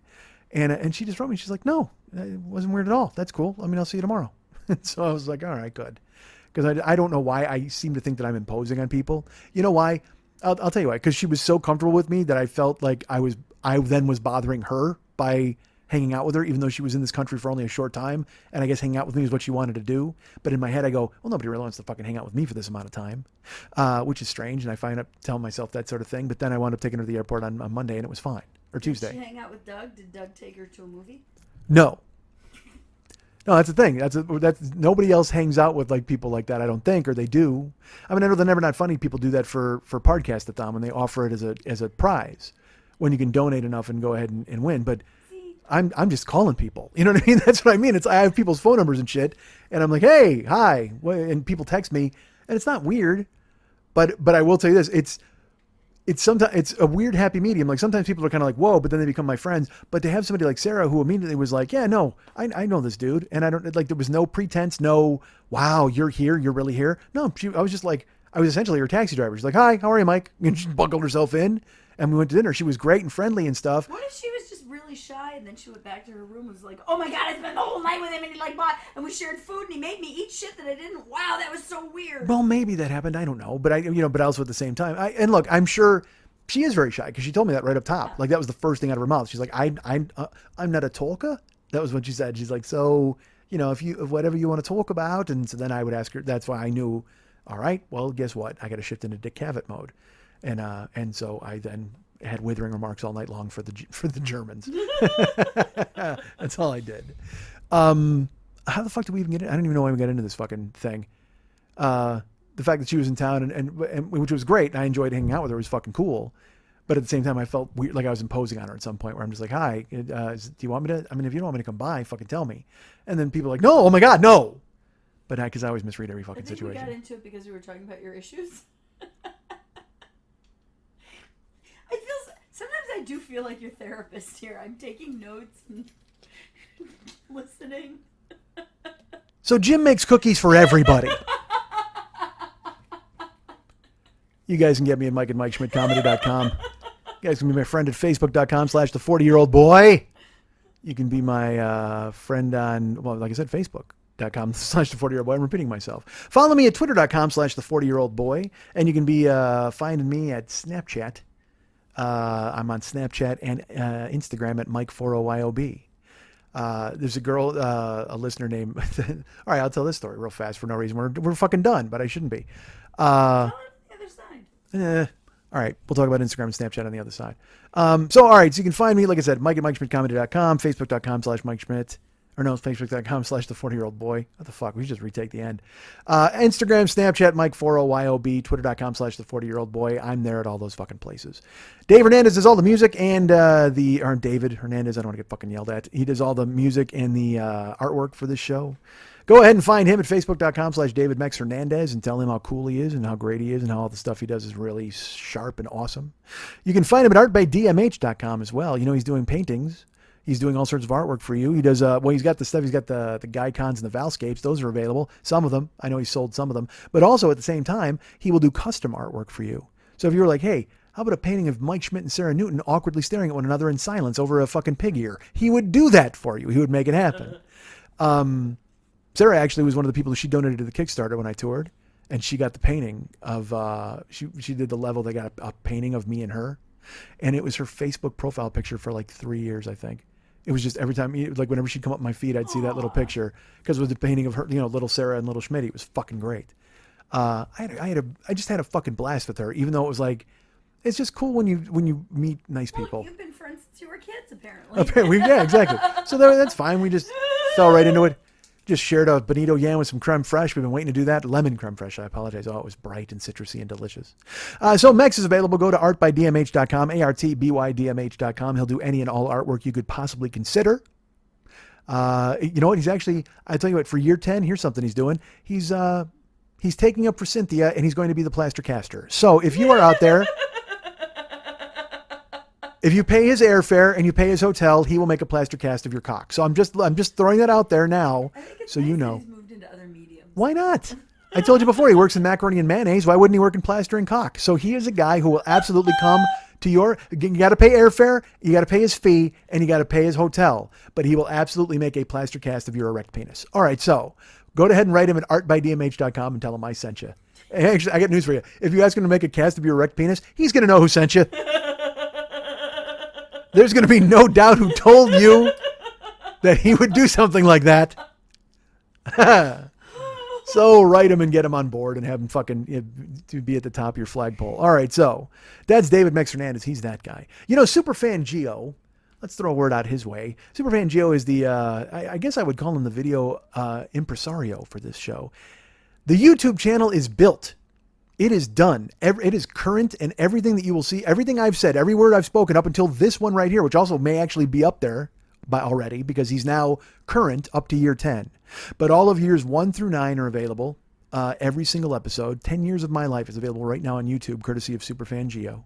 And also, he actually made a playlist with all of the interludes on it back to back to back. I think there's 7 of them or 6 of them, and they're all on there. So it's amazing. Go ahead and listen to any and all of those episodes. Literally, and play Schmitty Roulette. Just go to like year 5, episode 11, and find out what the fuck that was all about. And then backtrack and go back to year 3, episode 9. See what that was. And then go flash forward in time to year 9, episode 52. And hear me talking about the last day of school, which I did the last time I was on the microphone here. But the point is, it's all there thanks to Geo. He went ahead and fucking took him 6 months. He told me, he's like, I'll probably have it up by the end of the month. When I first did it, it took him 6 fucking months. He fried a computer doing it like morning, noon, and night. In addition to working, he moved out of state, and he still busted his balls, and he got it done. So I am so happy and proud that Geo has decided to associate himself with this show in that way. You can check out his podcast, Pod Gods, and also he does all of the Loveline Adam Carolla stuff. And do me a favor, check out Geo before he dies. Every time I talk to the guy, he's got some fucking sob story where some bad shit is happening to him. Somebody bounced literally he's Charlie Brown. I got a rock. Like, that's him. That's who he is.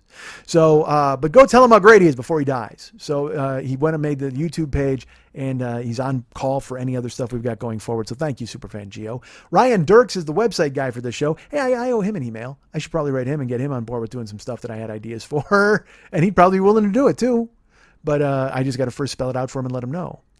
And, of course, Lily Von Stupp is the producer of this show. She is the producer of many things, but mainly the producer of this show, because I don't give a flying fuck about anything else except me, as you all know.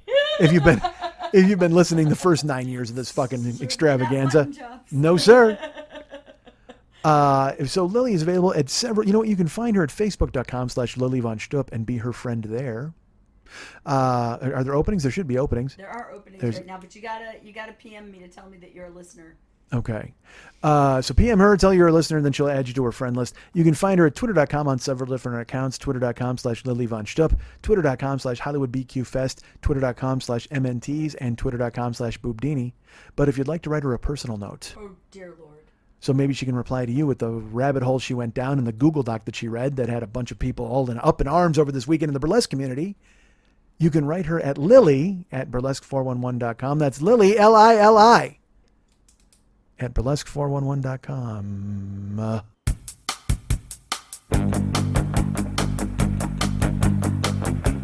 It's a sunny afternoon.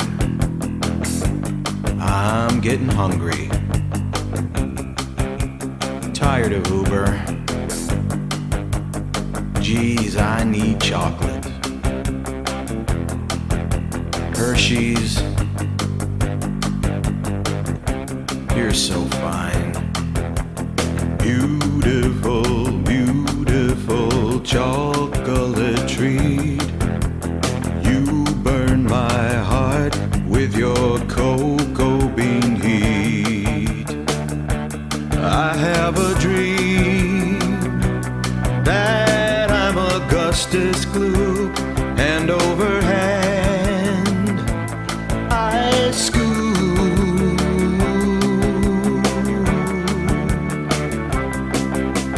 Candy, candy, candy, I can't let you go. All my life you're haunting me, I love you so. Candy, candy, candy, I can't let you go. You're like Wheaties for diabetes.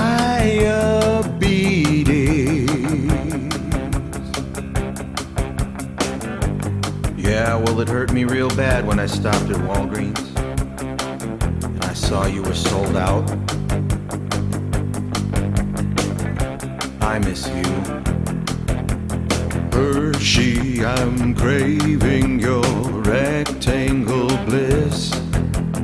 Don't want the fun size or foil covered kiss. I want it big, a chocolate diving board.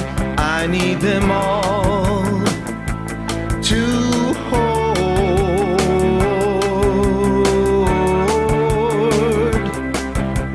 Candy, candy, candy, I can't let you go. All my life you're haunting me, I love you so. Candy, candy, candy, I can't let you go. You're like Wheaties for diabetes.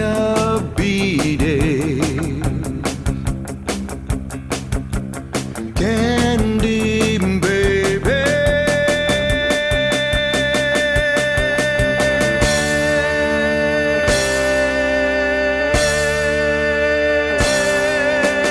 Candy, candy, candy, I still love you so.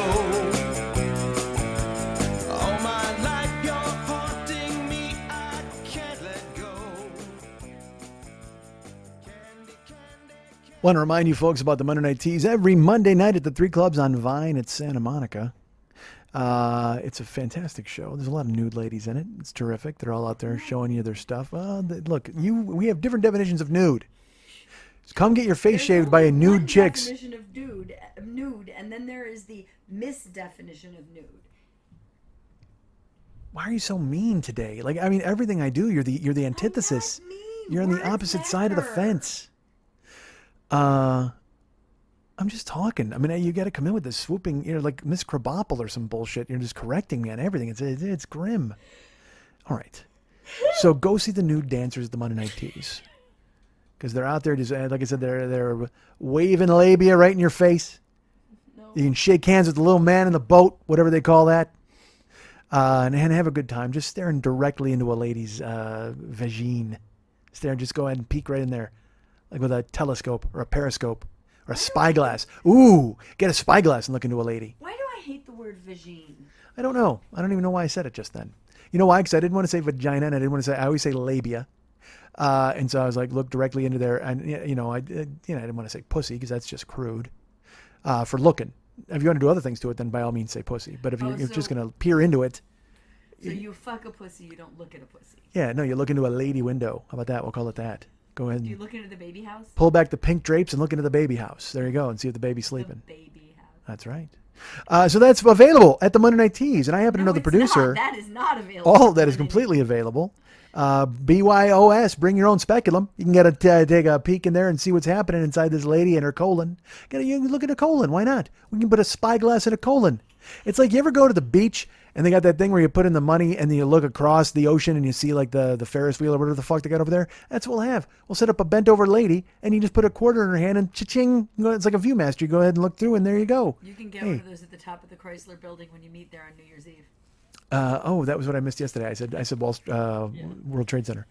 Yeah, because I do that sometimes. I talk a lot and I don't know what I'm saying. You know that. That happened a lot earlier today. Like talking about the nudity at Monday Night Teas that doesn't exist. Nude ladies bent over so you can glare into their No, holes. not nude ladies. You can pick them up and put them on like fleshy sunglasses. No, you cannot. It's going to be amazing. A lady, perhaps she will grab your face with her vagina and then later on at dinner, something will come bucking out of your chest and scare Yaphet Kotto. Perhaps that will happen. Who knows? But by all means, come out to the show. Why are you making duck lips? What are you doing? Are you looking at the mirror behind me? Are you really? I am trying to That's how figure out if bored I you should are. Cut my hair to go with my new glasses. You have the rose-colored glasses? See. Well, you know what? Look through those rose-colored glasses. It will tell you any haircut you get will be fine. I doubt it. So the Monday Night Teas is a fantastic production. I happen to know the producer, but her name's Lily Von Stupp. She's right here. Hi, Lily. Hi, Michael. So how was last night's Monday Night Teas? It was delightful. It was really good. I will talk about the one I was at that I went to with a young Sarah Newton who was getting ushered into a world of sexuality she was probably not prepared for. As people walked up. They have better sex ed classes there. Down in Australia? Yeah. In Australia! But there was a lot of filth on stage that night. There was an Egypt Black Nile and a Caramel Knowledge, of course, tearing it up. But then there was a Tess Tickles was there, which I like that name, I got to be honest. And she was funny. I will say this. Look, we're going to say this. You're going to yell because that's what you do. There are burlesque people who do shows and they're like, look how funny this act is. And I'm like,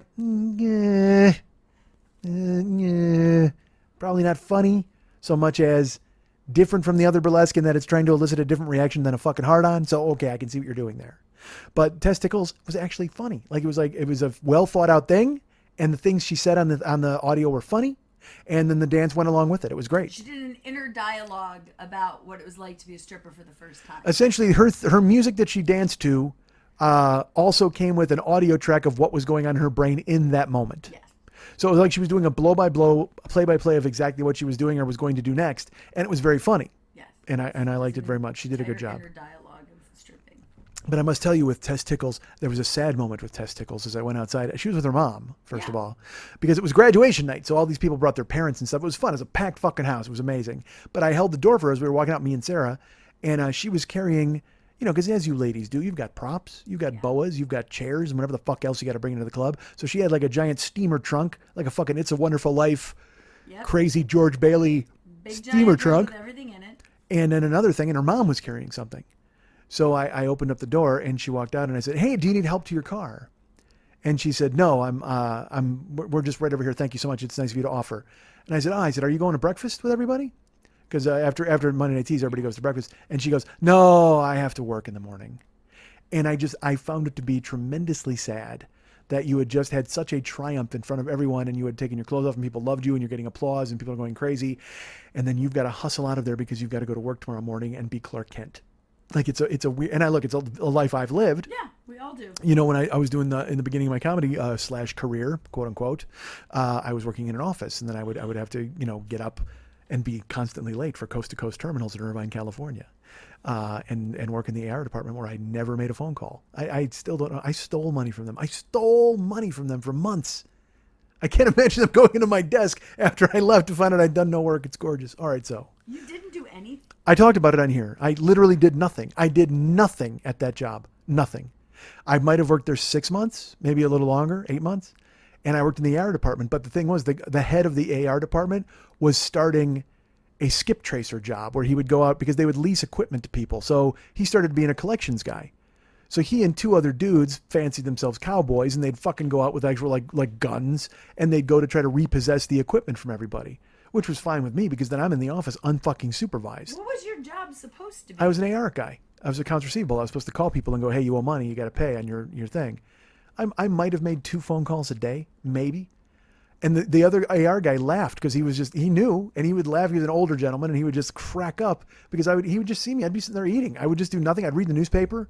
I would literally just sit at the desk and read the newspaper. Eventually, they told me I couldn't read the newspaper, so then I just put it in a drawer next to me, and I opened it, and I would just read it that way. It wasn't behind my desk. So if they came by, it would look like I had my head down. I'd have the phone off, like I'd have a thing weighing it down, but I'd have the phone in my ear, like I was working, and I'd be writing bits. I mean, I can't even imagine them opening up the thing and going, He's done nothing. I was Kaiser Soze, man. I didn't do a fucking thing at that job. It was hysterical.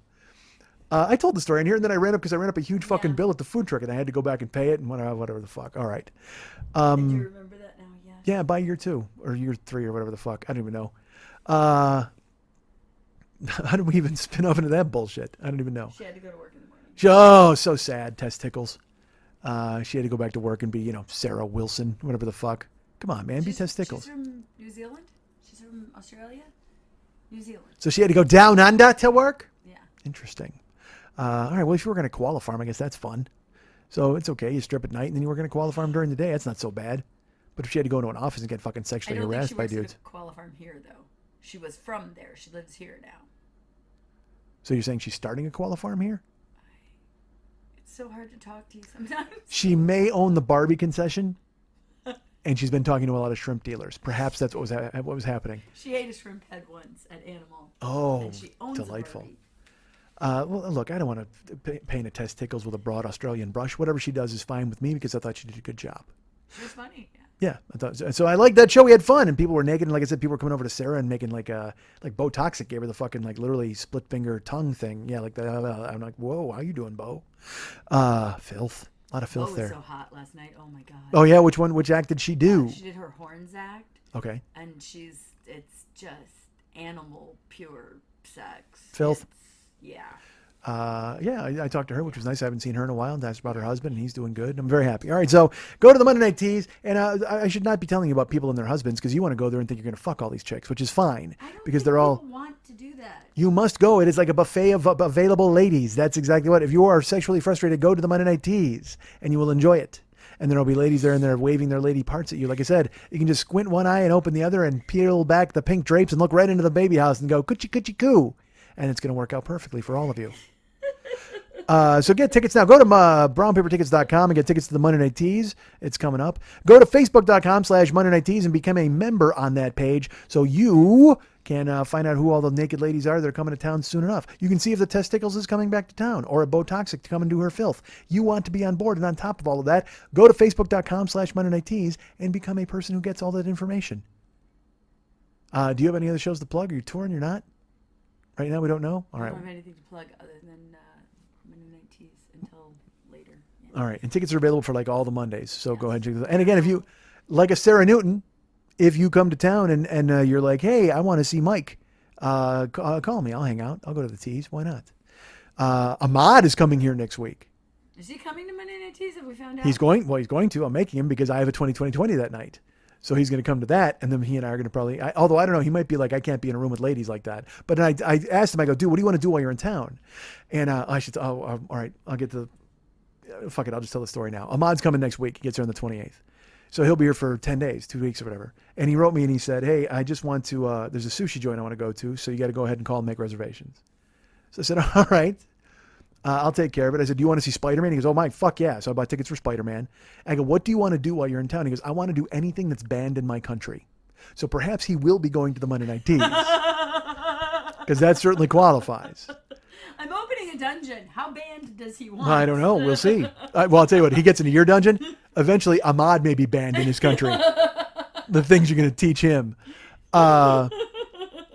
So he, sure enough, I wrote him and I'm like, well, what do you want to do? And he's like, things that are banned in my country. So then I was bummed because, dude, fucking Iron Maiden is in town while he's here. And he's a metal guy, but they're playing the same night we're going to the fucking Japan wrestling. Because, again, we're going to see tiny Japanese guys get thrown on one another for a couple days on the 1st and the 2nd, which is going to be beautiful. But then so he can't see Maiden. So I'm still kind of keeping an eye out for taboo shit or stuff that he would want to do. When is he here? He's here June 28th through July 7th. I don't want to give it too much away because then someone might break into his house in Kuwait. Although I guess his family's still there. That's funny. So he's here the June 28th through July 7th. So He'll be coming to the well, I'll get to that. So anyway, he wants me to call this fucking sushi joint and make a reservation. So I said, all right. And it was, I think the name is Urasawa or Usarawa or something. So I called them. And the gentleman was very proper on the phone. He said, yes, Urasawa, how may I help you? I said, well, I'd like to make a reservation for 2. And he goes, all right, when were you thinking? And I said, June 29th would work. And this is 10 days ago, or 8 days ago I called. And he goes, oh, I'm very sorry, all of June is booked. So that's like June 13th or whatever. It's still, and all of June is booked. I said, oh, all right, because I went to their website. Their website just has a menu and like directions. It doesn't have any other fucking thing. So I said, oh, okay, well, what do you have available? He goes, the soonest I could get you in for, how many? I said, party of 2. Soonest I could get you in would be July 6th at 7 o'clock. I said, done, book it, I'll take it. He goes, all right. He goes, so it, by the way, I'm doing an Arab guy for a Japanese guy because I don't want to, doesn't matter. I wasn't good at Because I can't do a proper Japanese accent. I'll have to tip over into fucking World War II Bugs Bunny cartoons if nobody fucking wants that to happen. Oh yeah, but I think Miss racing him as a Arab works too. Listen, it's my fucking story. The guy can speak any accent I want him. Maybe it's just, you know what? He's spoken buzzes and pops. Oh, okay, thanks. Fuck. So you got an appointment in July. You got a reservation. So he said, yes. He goes, July 6th at 7 o'clock. I said, great. And I booked it because I didn't even know when Ahmad was leaving yet at that point. I just hoped it wasn't the 6th. He said, all right, I must inform you, it is $500 a person. What? I went, oh, okay. He goes, that is all right? And I said, yes. Because I would imagine they get people who have no idea what that is. But obviously Ahmad knows what this joint is. And so it says $500 a person. And I said, okay. And he goes, all right. And it's a $200 deposit on the phone to make the reservation. And I was just, okay, fantastic. So I made a $200 deposit to go to this dinner. And I have no, because then I was like, Ahmad goes, well, I can't come back home without being able to tell my friends I paid $100 for a fish egg. And I'm just like, oh, fantastic. All right. So wait a minute. Is this food all served on naked women? I hope so. Fuck that. For $500, it better be served in naked women and I get to go look for it. Literally $500 for A person. sushi? A person. And I laughed. Yeah, I just laughed. I went, okay. Because I know Ahmad doesn't fucking care. And it was like, all right, cool. Let's do it. And I don't even know. I'm just going to walk in there. It's going to be like Rodney Dangerfield and Easy Money. You know what I mean? I'm just being fucking some lout or back to school in the beginning when he's. Are you going to wear plaid golf pants? I don't know what the fuck I'm going to do. I'm petrified. They're going to see me and go, nope. Can you both wear your Arab? Oh, I could wear my dishtasa. I would fucking do that. You should do that. That would Dude, be awesome. that's actually a fucking great idea. Ahmad, if you're listening, bring a dishtasa. Stop. Bring dishtasa. Morse That code. would be great. I want to come and take pictures. I would fucking do that. I would wear that to there. I don't know about, but then I got to get a fucking fancy Uber that I'm not driving myself to that joint in my Camry in a fucking dishtasa. I got to get shuttled over there, man. Dude, I got to do that. I'm just going to fucking, everywhere I go, I'm just going to play Rock the Casbah out of a boombox. And you need to get like the cab company here that's serviced by nothing but hot chicks. And They you have get, that? Like, yeah. They have only chick drivers. No way. Yeah, and they're in like the tuxes with the big tits. It's I fabulous. love that you're coming around on my way of thinking. Earlier, you're like, I can't believe these misogynist ideas you have. And you're like, you got to get a big-titted cab driver for that night. Fuck yeah, I do. There's a specific company. Bullshit. Yeah, good. Big-titted cab drivers. I'm in. Not what it's called, but okay. I'll drive you. Just wear a tux with like no shirt.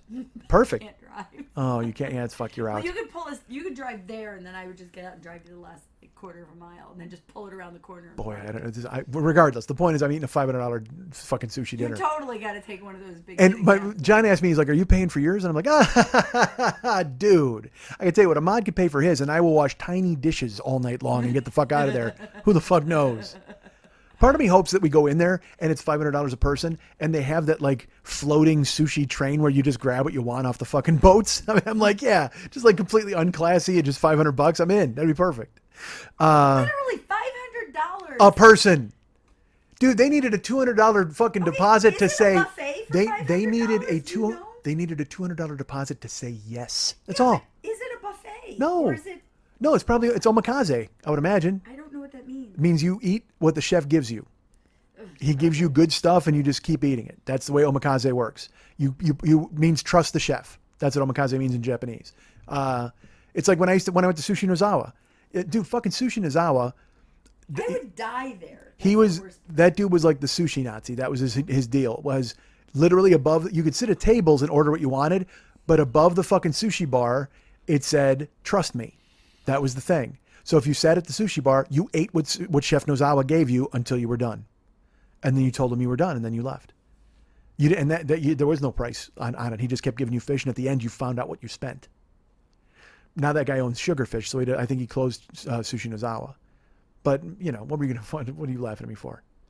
The whole concept that you would just go somewhere and they would force feed you seems so Japanese. It's awesome. I'm in. It's like a reverse Auschwitz. You have no control over your face, your mouth, or your stomach here. Just shut up. Yeah, good. I'm in. That country is so weird. That country's awesome. It's called trust. You trust these people. It's just like a one-night stand, but with I raw have fish. vagina in America. I trust no one. Well, all right. Yes, again, your feminist agenda and bullshit. There's All no right. feminist agenda. Rape is real. Rape culture exists. I've never seen it. All right. So, Well, I wish I had pictures of mine to show you. ooh, that'd be, actually, I'm in. Shut Now I'm on up. board. Hold on. Shut up. Now that sounds fun. All right, so Amon's gonna be here to do that, and I had to make that fucking phone call. I was like, Hang oh, on. $1,000 to eat fish that they didn't even fucking cook. I can't wait. I'm excited. It's gonna be fucking amazing. I'm gonna take photos. I made Patreon the whole fucking thing. Just film us eating $500 sushi, and I'm gonna eat till I die. I'm just eat till I fucking explode. You may. Do they have that blowfish that if you prepare it wrong, it kills you? We had that last Podfest. We had that when Heidi was in town. And it didn't kill It you? was me, Heidi. Well, I'm fucking talking, ain't I? It was Oh, me. are you a zombie? I could be a ghost, podcasting ghost. It was me, Heidi, Mel, and then a couple of comics from Indiana and the Hanson brothers. And we went there and they had fugu. They had the fucking blowfish. The handsome one. Had katsuya, yeah. I love their music. So good. They're like the Bacon Brothers, but much cooler. So that's happening. So Ahmad will be here. $500 worth of Why the fuck did I sushi. didn't even know why I brought him up. Because he's going to be at the Tees, Because he's gonna probably. be at the Tees. Yeah, I guess so. And he's at 2020. We had 2020 last night. Sparse crowd, as I mentioned, and one of them with mutton chops. He was very recognizable. But it was me and Rob O'Reilly and Heather Pasternak, and we had a good show, and it was fantastic. Everybody was very funny and did a good job. And then afterwards, it was funny because, comics usually kind of hang out together. Well, Rob and Heather know one another. So they immediately start talking after the show. And I walk over and I'm like, hey, guys, you guys playing cards? Hey, I'm a comic too. Remember me? And they're just like, thanks for letting us do it, sir. And they run away because they're young hipsters who are successful and I'm a nobody. But that's all in my brain. Hi, I'm bringing you my brain. But it was fun. I had a good time. I mean, I thought I was fucking hilarious. I mean, I don't, I'll fucking fight anybody who said I wasn't. And that's right. If you say I wasn't, I'll fight you. That seems, again, that's like saying I always eat fish eyes. But whatever. The fucking point is it was a good show and it was fun and I loved it. We are there again July 3rd. Buy your tickets now. Fly in. Please buy them. It'll be me and Dave Waite from The Tonight Show and Emily Maya Mills from all of the successful Emily Maya Mills shows you've heard about all over Los Angeles. So it'll be me, Emily Maya Mills, and Dave Waite. Come on out and check it out. Dave Waite is referred to me by David Kemp. David Kemp is a listener to this show. I don't know how he knows Dave Waite, but it was one of those things where like a listener in Indiana was like, hey man, you should consider having this guy. And I'm kind of like, all right, well, who's this guy? Did he just move here? I Google him. He's been on the fucking Tonight Show. He's like a star. And then part of me's like, how did David Kemp know who fucking Dave Waite was? And I didn't know who fucking Dave Waite was. But then I wrote Dave Waite. And again, this is what young people do. I wrote Dave Waite a note and I'm like, hey, because he wrote me first. And he wrote, hey, David Kemp said I should write you about doing your show. Your show. And then, Texter. I guess. And then I wrote him back and I said, hey, are you available June 3rd? And he just wrote back, yes. There's an email. Yes. Then I went, great, the date's yours. It'll be me, you, and this person. I'll send you more info. Can you send me your photograph and your whatever? And he's like, he just wrote me his two handles and attached no thanks or no yay because young people don't talk like that. Nope, they text. They do. Back and forth, and they have no. And it's business. He doesn't have to fucking jerk me off. But I keep telling myself that's what I want is I want everybody to fucking jerk me off. No, a thank you would be nice. I'm with you. Because I'm weird. I'm old. Hey, thanks. Well, I'm old. You know what I mean? So I'm an old person. So I think like that. But in Nowadays, reality, it's just assumed that there's a thanks. yeah, I know. I'm aware of that every time Because if there wasn't a thanks, they would literally write "fuck you" or No, dot they would dot write dot. "f you." Yeah, no kidding. Or ... which as we all know is you fuck. Yeah, ellipses is that's whenever you see anything with ellipses in it, where the fuck have you been for 10 years? That's from year 2. I said, whenever there's an ellipses, it's at the end, it's like, when anybody, it stands for you fuck, because it was on the back of the skull pie shirt. I'm going to eat pie out of your skull, ... And I was like that. So every time you see an ellipses, it means you fuck. And there are still people 10 years later who remember it. Not you, of course, Tell that but other story people do. again at a live show. That's a really good story. Yeah, you know what? It's funny because I'm always trying to figure out what to do. Like last night, all right, last night was... Third, you're telling the pie story. No, I'm not fucking committing to that. But last night, why would I do that? All right, It's a good will it story. sell a ticket? No. Maybe. All right, you want to see me do the pie story live? Come on out. I'll do it on July 3rd, I promise. But last night, like I didn't know, in my head, I'm like, well, what story can I tell? Because I get tired of talking, I don't want to talk about Uber, and I usually talk about shit that just happened. Well, then I had plans last night because it was Father's Day on Sunday. So in my head, I go, well, fuck, I've got the Father's Day story from this podcast. So I'll tell that. But then I got on stage and I started talking and I was having a lot of fun, even though it was a really small crowd. And then all of a sudden you're like, tell the story, tell the fucking story. You're like yelling it from the audience. And I'm like, you're right. But then it got down to where I didn't have enough time because I like to live in a story and tell for like 20 minutes. But dude, I told a truncated version of that story. It was fucking lean and it was mean and it was fucking funny. It had like 80 punchlines in it. It was fucking hilarious. And I was like, yeah, you know what I'm actually, Solid 6 minutes. well, it made me happy because it made me go, because the whole time I've been telling myself, well, it's going to be weird doing short sets and trying to try, but no, the point is the work of it is to go ahead and make a short set out of that. We've talked about this a billion times, but I did it on the fly last night. I did it on the fly and made it short and still was funny and it was fucking great. The only thing that bothers me is I think a shorter version of that story doesn't ring true because the punchlines are coming so fast and furious. It takes away from, it sounds like because it sounds like you made that story up. Like it didn't really happen, especially because I kept bringing back the fucking cheeseburger and being silly. And so then in my head, I go, well, I don't know if it lost the ring of authenticity by shortening it up and making it funnier and punchier. Because a longer story lends itself to being not more truthful, but certainly sounding more real. If you truncate it and you had a bunch of punchlines, now you got a bit. And that's all. Storytelling versus bits. It's just a, hi, how you doing? Nobody cares. All right. So, hey, we got a sponsor. What? Yeah, that's right. We still got our sponsor in year 10, I think. I got to talk to him. But I'll tell you what, we'll do this episode and we'll see what the fuck happens. But it's our friend Jerome from getthebutters.com. If you use the code 40YOB, cool things will happen. You'll get to save money on butters and balms and bombs and lubes. Oh my! And go ahead and shove them all up in your butt and have a good time over at your house by yourself or with a friend. Lube up a butter. Or don't lube up a butter, lube up a balm or a bomb. And a balm and a bomb and a lube and a butter and again, your finger, and what a night you'll have. So much fun. Ladies, get into the bathtub, use the faucet on the front, and use a butter and a balm and a lube and a bomb in the back. Oh my God, look at you. You're a double input and you're having the greatest time of your life on a Friday night by yourself. It's fantastic. So please go to getthebutters.com and use the code 40YOB so you can enjoy all these great things that I've just told you about. Tell Jerome we sent you. Although I guess using the code is pretty much going to let him know that we sent you. What if you just fucking on a lark use the code? And we're like, well, Mike, I don't know what the fuck you're talking about. I just made up this code. But you'll save money. So buy stuff from our friend Jerome and get cool stuff sent to you because I said so. That's the way to be. That's the way to do it. Please remember, I'll do this. Why not? Because I've had a couple of people out there who signed up to be drivers with my code and then didn't do it. And I don't know if they realized they had 30 days to do it or whatever, but in my head, when I get the notification, I'm like, oh, this is going to be awesome. I'm totally going to make money. I'm like the Uber pimp. And then it turns out I'm not. But I will tell you now, if you want to use my Lyft code to become a Lyft driver or even a Lyft rider, if you want to use a Lyft rider code, use the code Mike720057, MIKE 720057. That's all caps on the Mike. Mike720057. That's my Lyft code to be a driver and or a rider. Not an easy rider, though. It's a completely different code that I don't have available right now. If you'd like to be an Uber driver, and who would not, please use the code DJZW1YTTUE. That's DJZW1YTTUE, all lowercase on the Uber letters. So all lowercase on those, all caps on the Lyft stuff. Become a driver, earn money, and then I'll get money. It's fantastic. I get to sit back, like I said, I get to put my hands behind my head and laugh and have a cigar like Tony Soprano while you fucking get out there and bust your hump and waste your gas. Ha ha, we both profit. So please do that and make me some money. Please, please. And then come by Satriel's and I'll get you a gabagagagoo. Please Remember, we've got, of course, like I said, the YouTube channel is up and running thanks to our friend Gio. It's current. Check it out. I'm going to go ahead and say this right now. We've got the website. Why did I, because I was going to say something different and I changed it to the website. The website exists, MikeSchmidtComedy.com. Go to the Joe Business page. Right now, for the time being, still some Yurt Dirt Dirt shirts available. We've got, of course, the live download stuff. We've got the Heroes album by Mex. We've got Word Pimp Schmitty and the Misanthropic Gangster available. We've still got the deal with what the fuck is it? Tweaked earbuds. Go to use the 40YOB code there. That's fantastic. We have download sets available. I don't know if you'd want them because they're all on YouTube right now. But again, there is stuff for sale on the Joe Business page. Check it out and grab whatever you fucking need.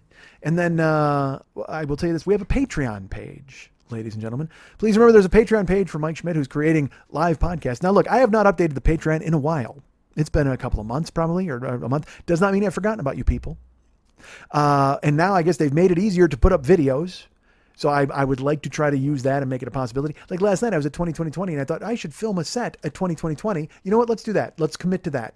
Well, it depends on the crowd. I can't commit to it. But July 3rd, if there's a good enough crowd, I'll do the Skull Pie story and then I'll put it on Patreon. Why does the crowd have to be good enough? Why can't you just do it live? Because who wants to fucking watch me die? Who wants to pay Patreon to watch me fucking bomb? You can hear that every week on the fucking for free.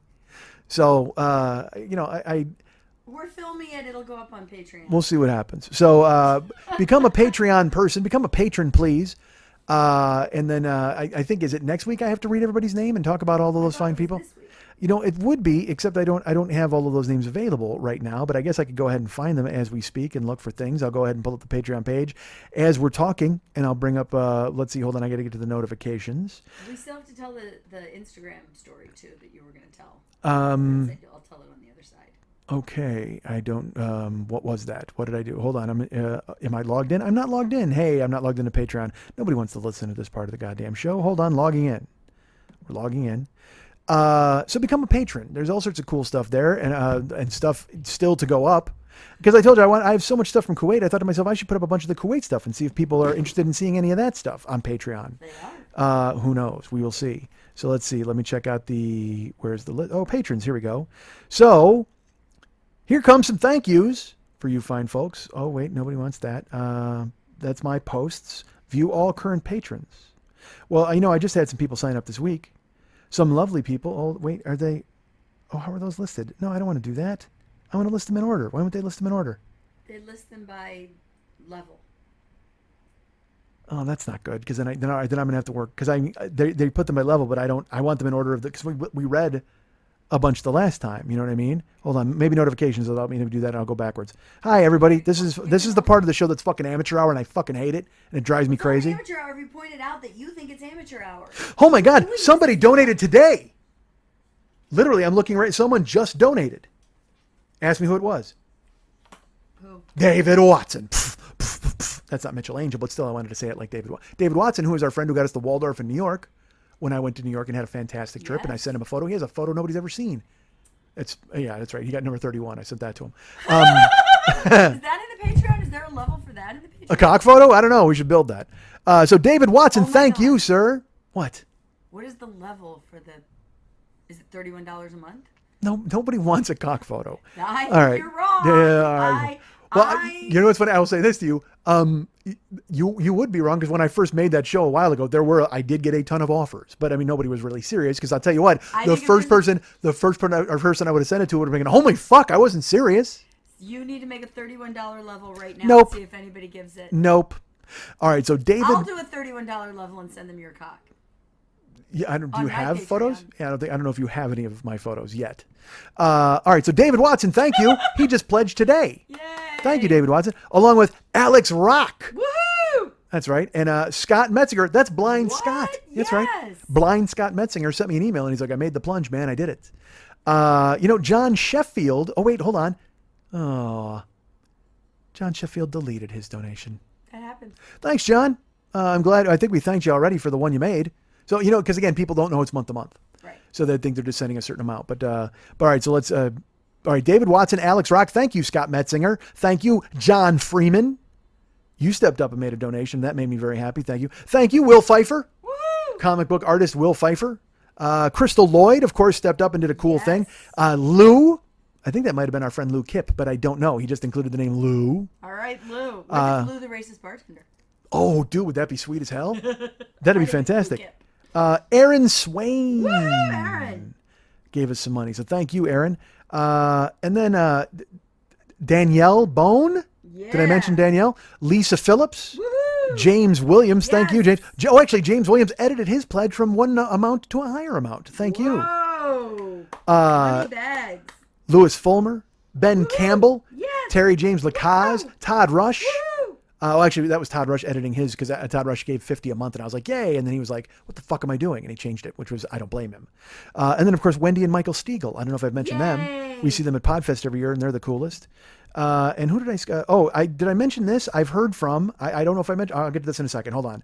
Liam James. Woohoo. Michael Verone. Thank you, Michael Verone. Liam James. Chris Pilkington. Woohoo. Debbie Webb. Woohoo. Thank you, Debbie Webb, for stepping up and donating. Of course, Mary Beth Kirk, our great friend Mary Beth. Thank you, Mary Beth Kirk. Craig Smith. Yes. Manny Garcia. Yes. And he came through. Francesca Crofts. Woohoo. Thank you, Francesca. Our great friend Jeff Thomas edited his to go up a little higher amount. Thank you. Yeah, that's cool. Drew Bennett. Woo. Drew Bennett, here's how cool Drew Bennett did. He does he's got a ton of YouTube videos out there. He reviews stuff. He does, I've met him here. He's on a press junket for Guardians. I think it was Guardians, but whatever the fuck. I've met him because he goes out and he does a bunch of press junkets, right? So he has a YouTube show, and he reviewed caramel M&Ms or whatever it was. He's reviewing them, and in the middle of it, he mentioned me. And then he plugged our channel and he plugged me, and he's like, you should listen to his podcast and check out his YouTube channel. Like, it was like, and While reviewing caramel M&Ms. yes, while doing his own stuff on his own YouTube channel, Andrew Bennett stepped up because Andrew Bennett's the kind of guy, he's been rooting for me from the beginning. Yeah. I met Andrew in Boston and he ate all the avocado at dinner. Remember him?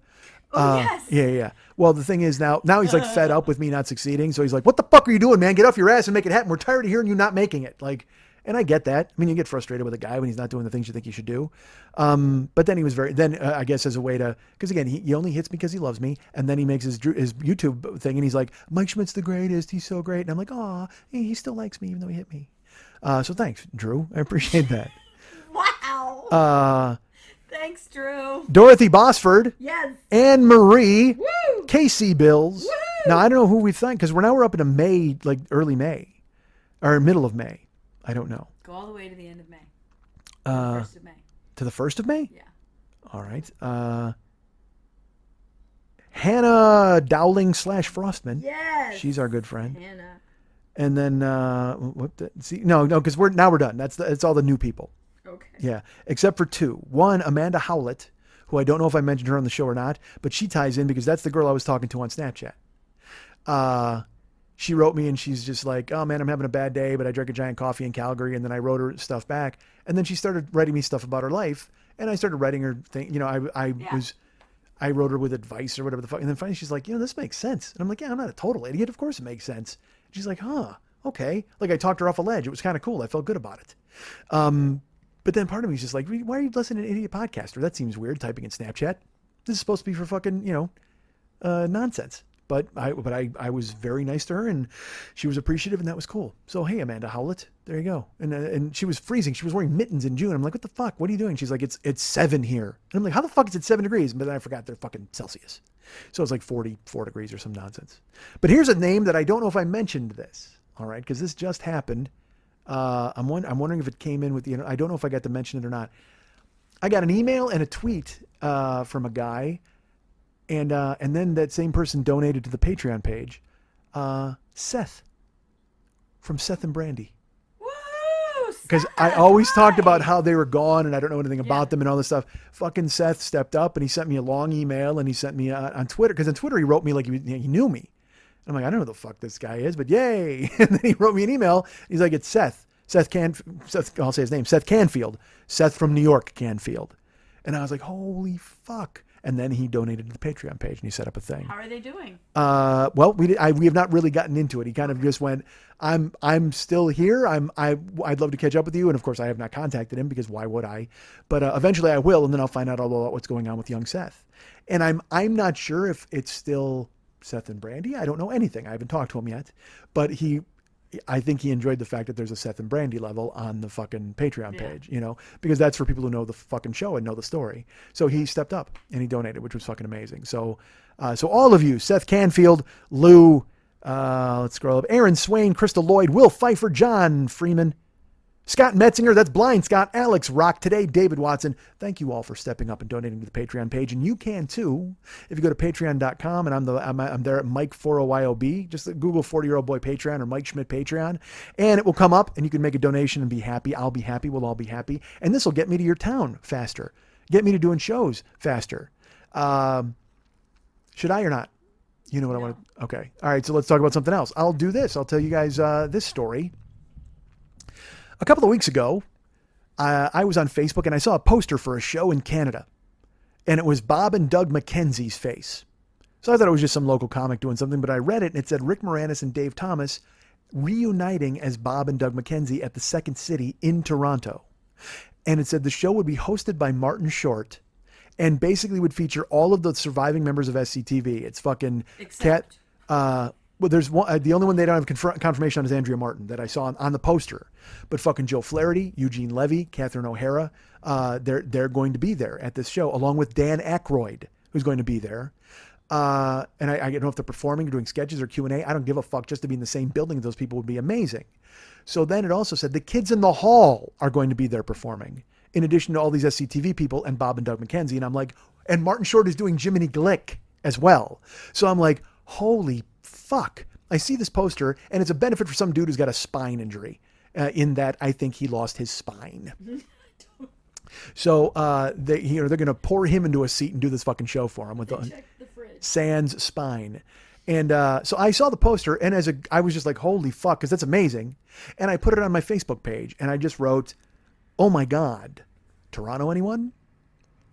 And people were like, Jesus Christ, and they're liking the picture and they're like, that's amazing. It's fucking phenomenal. Da, da, da. And then we get to the middle of it and a listener named Ken, I don't know if Ken wants me to give his last name just yet, but I've actually talked about Ken on this show before, because when I did my show in Toronto in June of 2012, Ken and I went to a Blue Jays game together. We fucking hung out, went to the Blue Jays. We had a great time. He was the coolest. And then he came to the show that night. I made fun of him on stage. We had a great time. So Ken writes in the fucking the comment section, he goes, if you come out here for this, I'll buy the tickets. Now, that's a bold move by Ken, because I knew how much the tickets were. I wasn't sure Ken did. But that's okay. So I as we've talked about when I did the show about U2, when I said I'm doing things now. I'm not putting stuff off. I'm not going to pass up opportunities. I have 25 years left to live. That's it. I'm about experiences. I would love to have the money to have all the experiences that I want, but right now, in the moment, I'm about experiences. So I wrote right under his comment immediately, because normally I let that shit fester. Ask Seth, who wrote me a fucking email a month ago. I just wrote, if you're serious, I'm saying yes right now. And I figured I would work out the logistics on the back end. Whatever the fuck I had to do, I would do it to make that work. And he wrote, fantastic, definitely. Now, again, like I said, I wasn't sure yet that Ken knew how much tickets were. I, however, knew that each ticket to this event cost just as much as a sushi dinner in Beverly Hills. $500 a piece. So I'm kind of happy about it. I go that night, I go to poker and I tell the guys, I'm like, this guy says he's doing it, but I don't know if he knows how much the fucking, the tickets are. The next morning I get a message, not on the page, or actually on the page. He did. He wrote it on the page and he wrote, Mike, tickets are $500 each. That's, something like that's weird. That's more than I thought. But then directly underneath it, he writes, fuck it. I offered. If you want to do this, I'm still in. And that's on my public page. Yeah. So I immediately took it to private email and I said, listen to me. You do not have to do this. You said you would do it because you thought it was going to be a normal ticket price. And I get that. You probably even $100 and you were cool with it. $500 a ticket is fucking ridiculous. And I totally understand if you can't do it, it doesn't have to be that way. I gave him every chance to get out of it. And he wrote me and he goes, no, I called. Tickets go on sale on Monday and I definitely want to do this. He goes, I'd be lying if I didn't say that you gave me at least $500 of entertainment over the last 8 years. And that was the last time I had an opportunity to treat you to something. So I would love to do this, which was fucking amazing. So I said, great, I'm in. I'd be happy to do it. I said, now I have to figure out my flights and the dates because there was a 2020 that week and I wasn't sure what we were going to do. So I said to him, can I fly into Buffalo? Because here's the thing. If it fell through, I wanted to buy tickets on Southwest so I could cancel them. So I said, can I fly into Buffalo and you pick me up? But it was 2 hours away. And he's like, I can do that, whatever you need. Where if you want to come in and fly to Buffalo, you want to fly to Toronto, whatever. So he said he called them to buy the tickets. A week goes by and he said, they've assured me that I'm pretty much getting tickets, but right now they're having logistics figuring out the building because I think demand was a lot higher than they thought. Because the VIP tickets were $2,500 a piece. And then the regular tickets were $500. So the Second City venue in Toronto is not that big. I'm sure they're trying to figure out where to put people. And I'll bet a ton of fucking stars want to come in and see all those people on stage or hang out and join, I mean, you're talking SCTV, you're talking Saturday Night Live, you're talking kids in the fucking hall. I mean, that's amazing. So I'm sure that he goes, but they assured him, you've got tickets, but once we know where and when, we'll go ahead and let you know exactly what's up. So he's keeping me on top of that. So once he got the tickets, I went, all right, I'm doing this. So I'm flying into Toronto. And then I'm going to fly home from Buffalo, probably. I haven't bought a flight home yet. But also, while I was there, Ken's like, hey, would you do a show while you were in town? And I said, yes. I mean, I would. I just don't know about a venue. So I immediately wrote 5 venues in Toronto. And it's not looking good. 3 of them have yet to get back to me. 1 of them was completely closed already. And today I got my first denial. But again, it's taken 6 days for 1 of them to get back to me. And time's of the essence. But I'm trying to get it fucking done. And you know my feeling on that. If I'm offering you fucking money, book me. What the fuck? Seriously, if I'm offering you, you're going to get money. You got an empty building. I got money for you. It just strikes me as so odd that they'd be picky or weird or whatever the fuck. I mean, I'm not fucking Gigi Allen. I'm not going to go shit in my hand and throw it at you for fuck's sake. How do you know that? They don't know you. You can Google me. I'm all over the fucking internet. I mean, I got a website. You can look at my past shows. Look at reviews for the past fucking shows. Okay? I mean, you can see I'm a comic. I talk. It's it. I was in fucking Toronto. Called the Comedy Bar. Remember that guy doubted me. And then I sold fucking like 70 tickets. Is that place available? No. Anyway, so bottom line is, I'm going to be in Toronto, folks. I'll be going to that show. I'm flying in. I'm doing 2020 on the 17th. I fly into Toronto on the morning of the 18th. And I'm trying to put together a show, if possible, if I can find a venue. I don't have a flight home yet because I didn't want to book it because I wasn't sure what I could book a theater, either the 19th or the 20th, because I figured a Wednesday or Thursday would be easier. But as it is, I'm trying to, I'm going to have to redouble my efforts. But the point is, I will be in Toronto. If you guys want to hang out. Also, fuck this. I wrote Ken and I'm like, hey man, I bought my ticket. I'm in. I go, and I'm actually flying into Toronto so you don't have to pick me up in Buffalo. I go, but can you bring me to Buffalo to fly home? He's like, definitely. And I got to be honest, I'd be honored if you would stay at my house. So fuck, yes. Are you kidding me? I mean, it's unbelievably gracious. He saves me Airbnb money or fucking hotel money. And if you remember the last time I was in Toronto, I get fucking bed bugs. So I'm happy to get a fucking bed that's clean. I'm fine.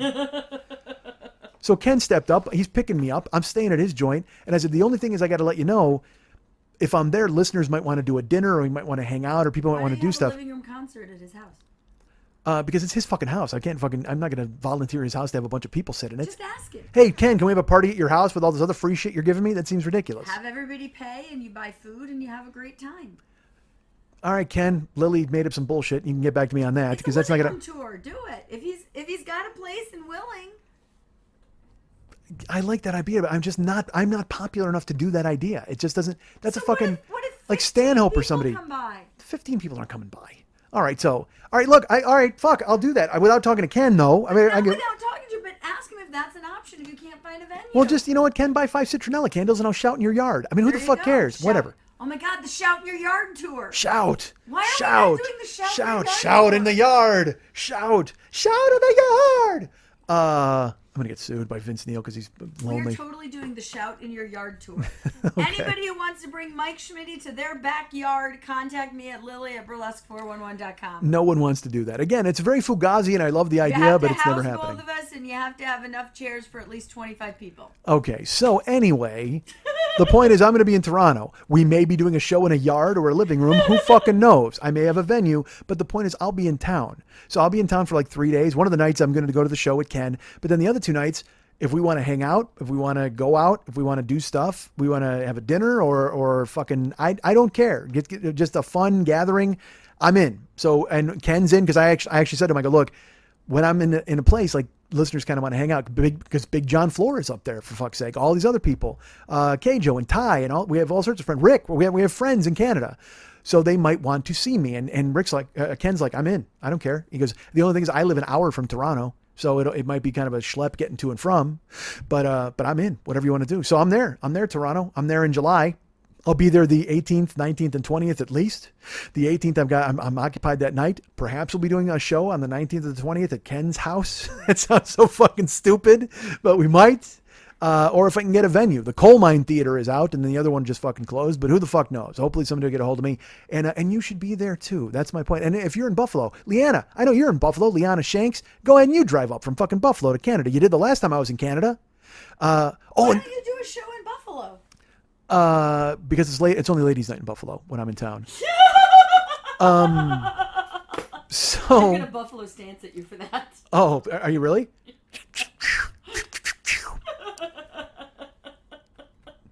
Don't you get fresh with me? So Buffalo. I don't know. I could look for a venue, I guess, in Buffalo, but then everybody's got to drive 2 hours from Toronto. That's fucking shitty. I'd rather just make Leanna drive by herself. She's the lonely person. Oh, and I found this out. This is hilarious. I talked on the show a couple of weeks ago. We did a bit of, all right, I can talk about this now because it's on the interlude. I talked about people who like have left the show. They were listeners and they were really hardcore people who actually contacted me all the time. And then all of a sudden, I'm just not their friend anymore. And I'm gone. So I thought of the idea. I told Mex, I go, we should put a thing into the song about the listeners where we have like a dedication to the people who left. I go, because the funny part to me is they'll never know. They'll never know it's in there because they don't fucking listen anymore and they hate me. So like we named like, fucking Francis and Rich and all these people who used to listen and now they're fucking gone. He wrote this fucking brilliant like little bridge with like a pour one out for the homies type of thing. Oh my God, it fucking made me laugh. If you haven't heard the interlude, go fucking listen to it. But sure enough, man, a guy contacted me, Rick from Toronto, was like, because I talked about a guy named Adam M. I said, Adam M the night in Toronto, he followed me around like a puppy dog. He loved me. He was like, oh my God, you're the greatest. You're so awesome. And then he wrote a logo for me and he did a whole bunch of fucking charts. It was awesome. I kept saying shit and he would send me stuff. And then all of a sudden he disappeared. And I was like, all right. And so just like, I don't know, a year ago or half a year ago, I looked and I was like, he's not even my friend anymore. I'm like, what the fuck happened?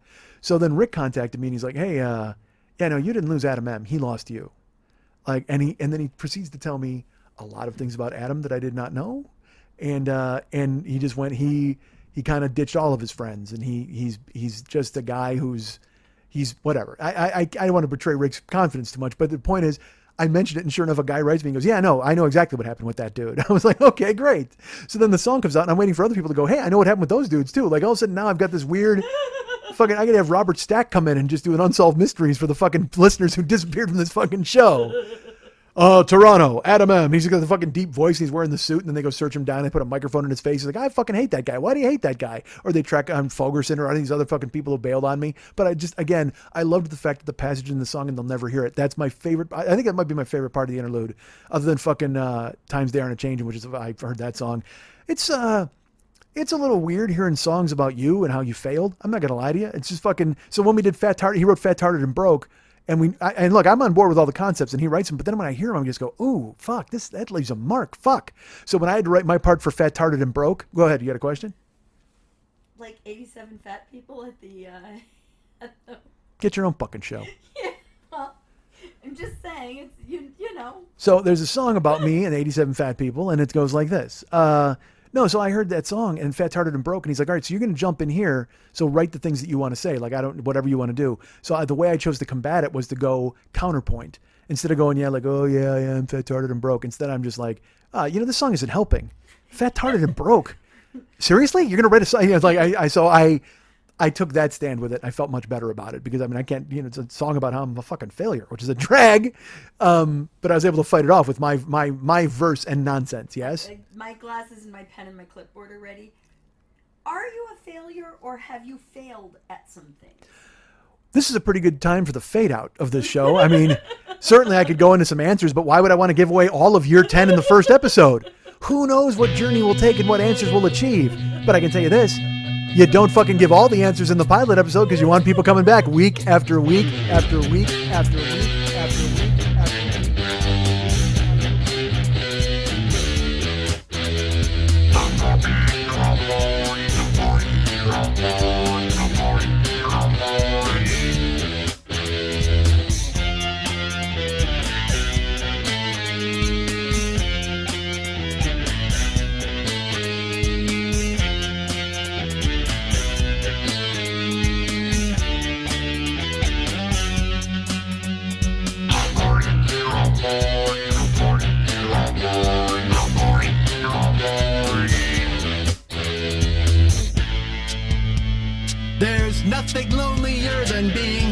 inside yourself.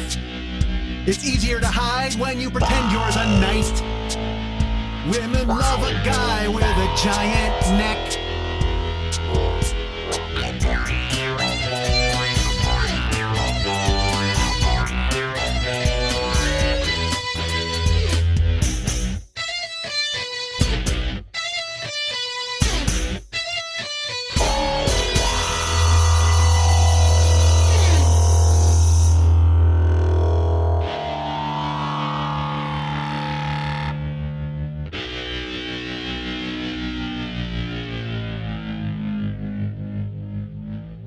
We here, we are playing on a level that most will never see.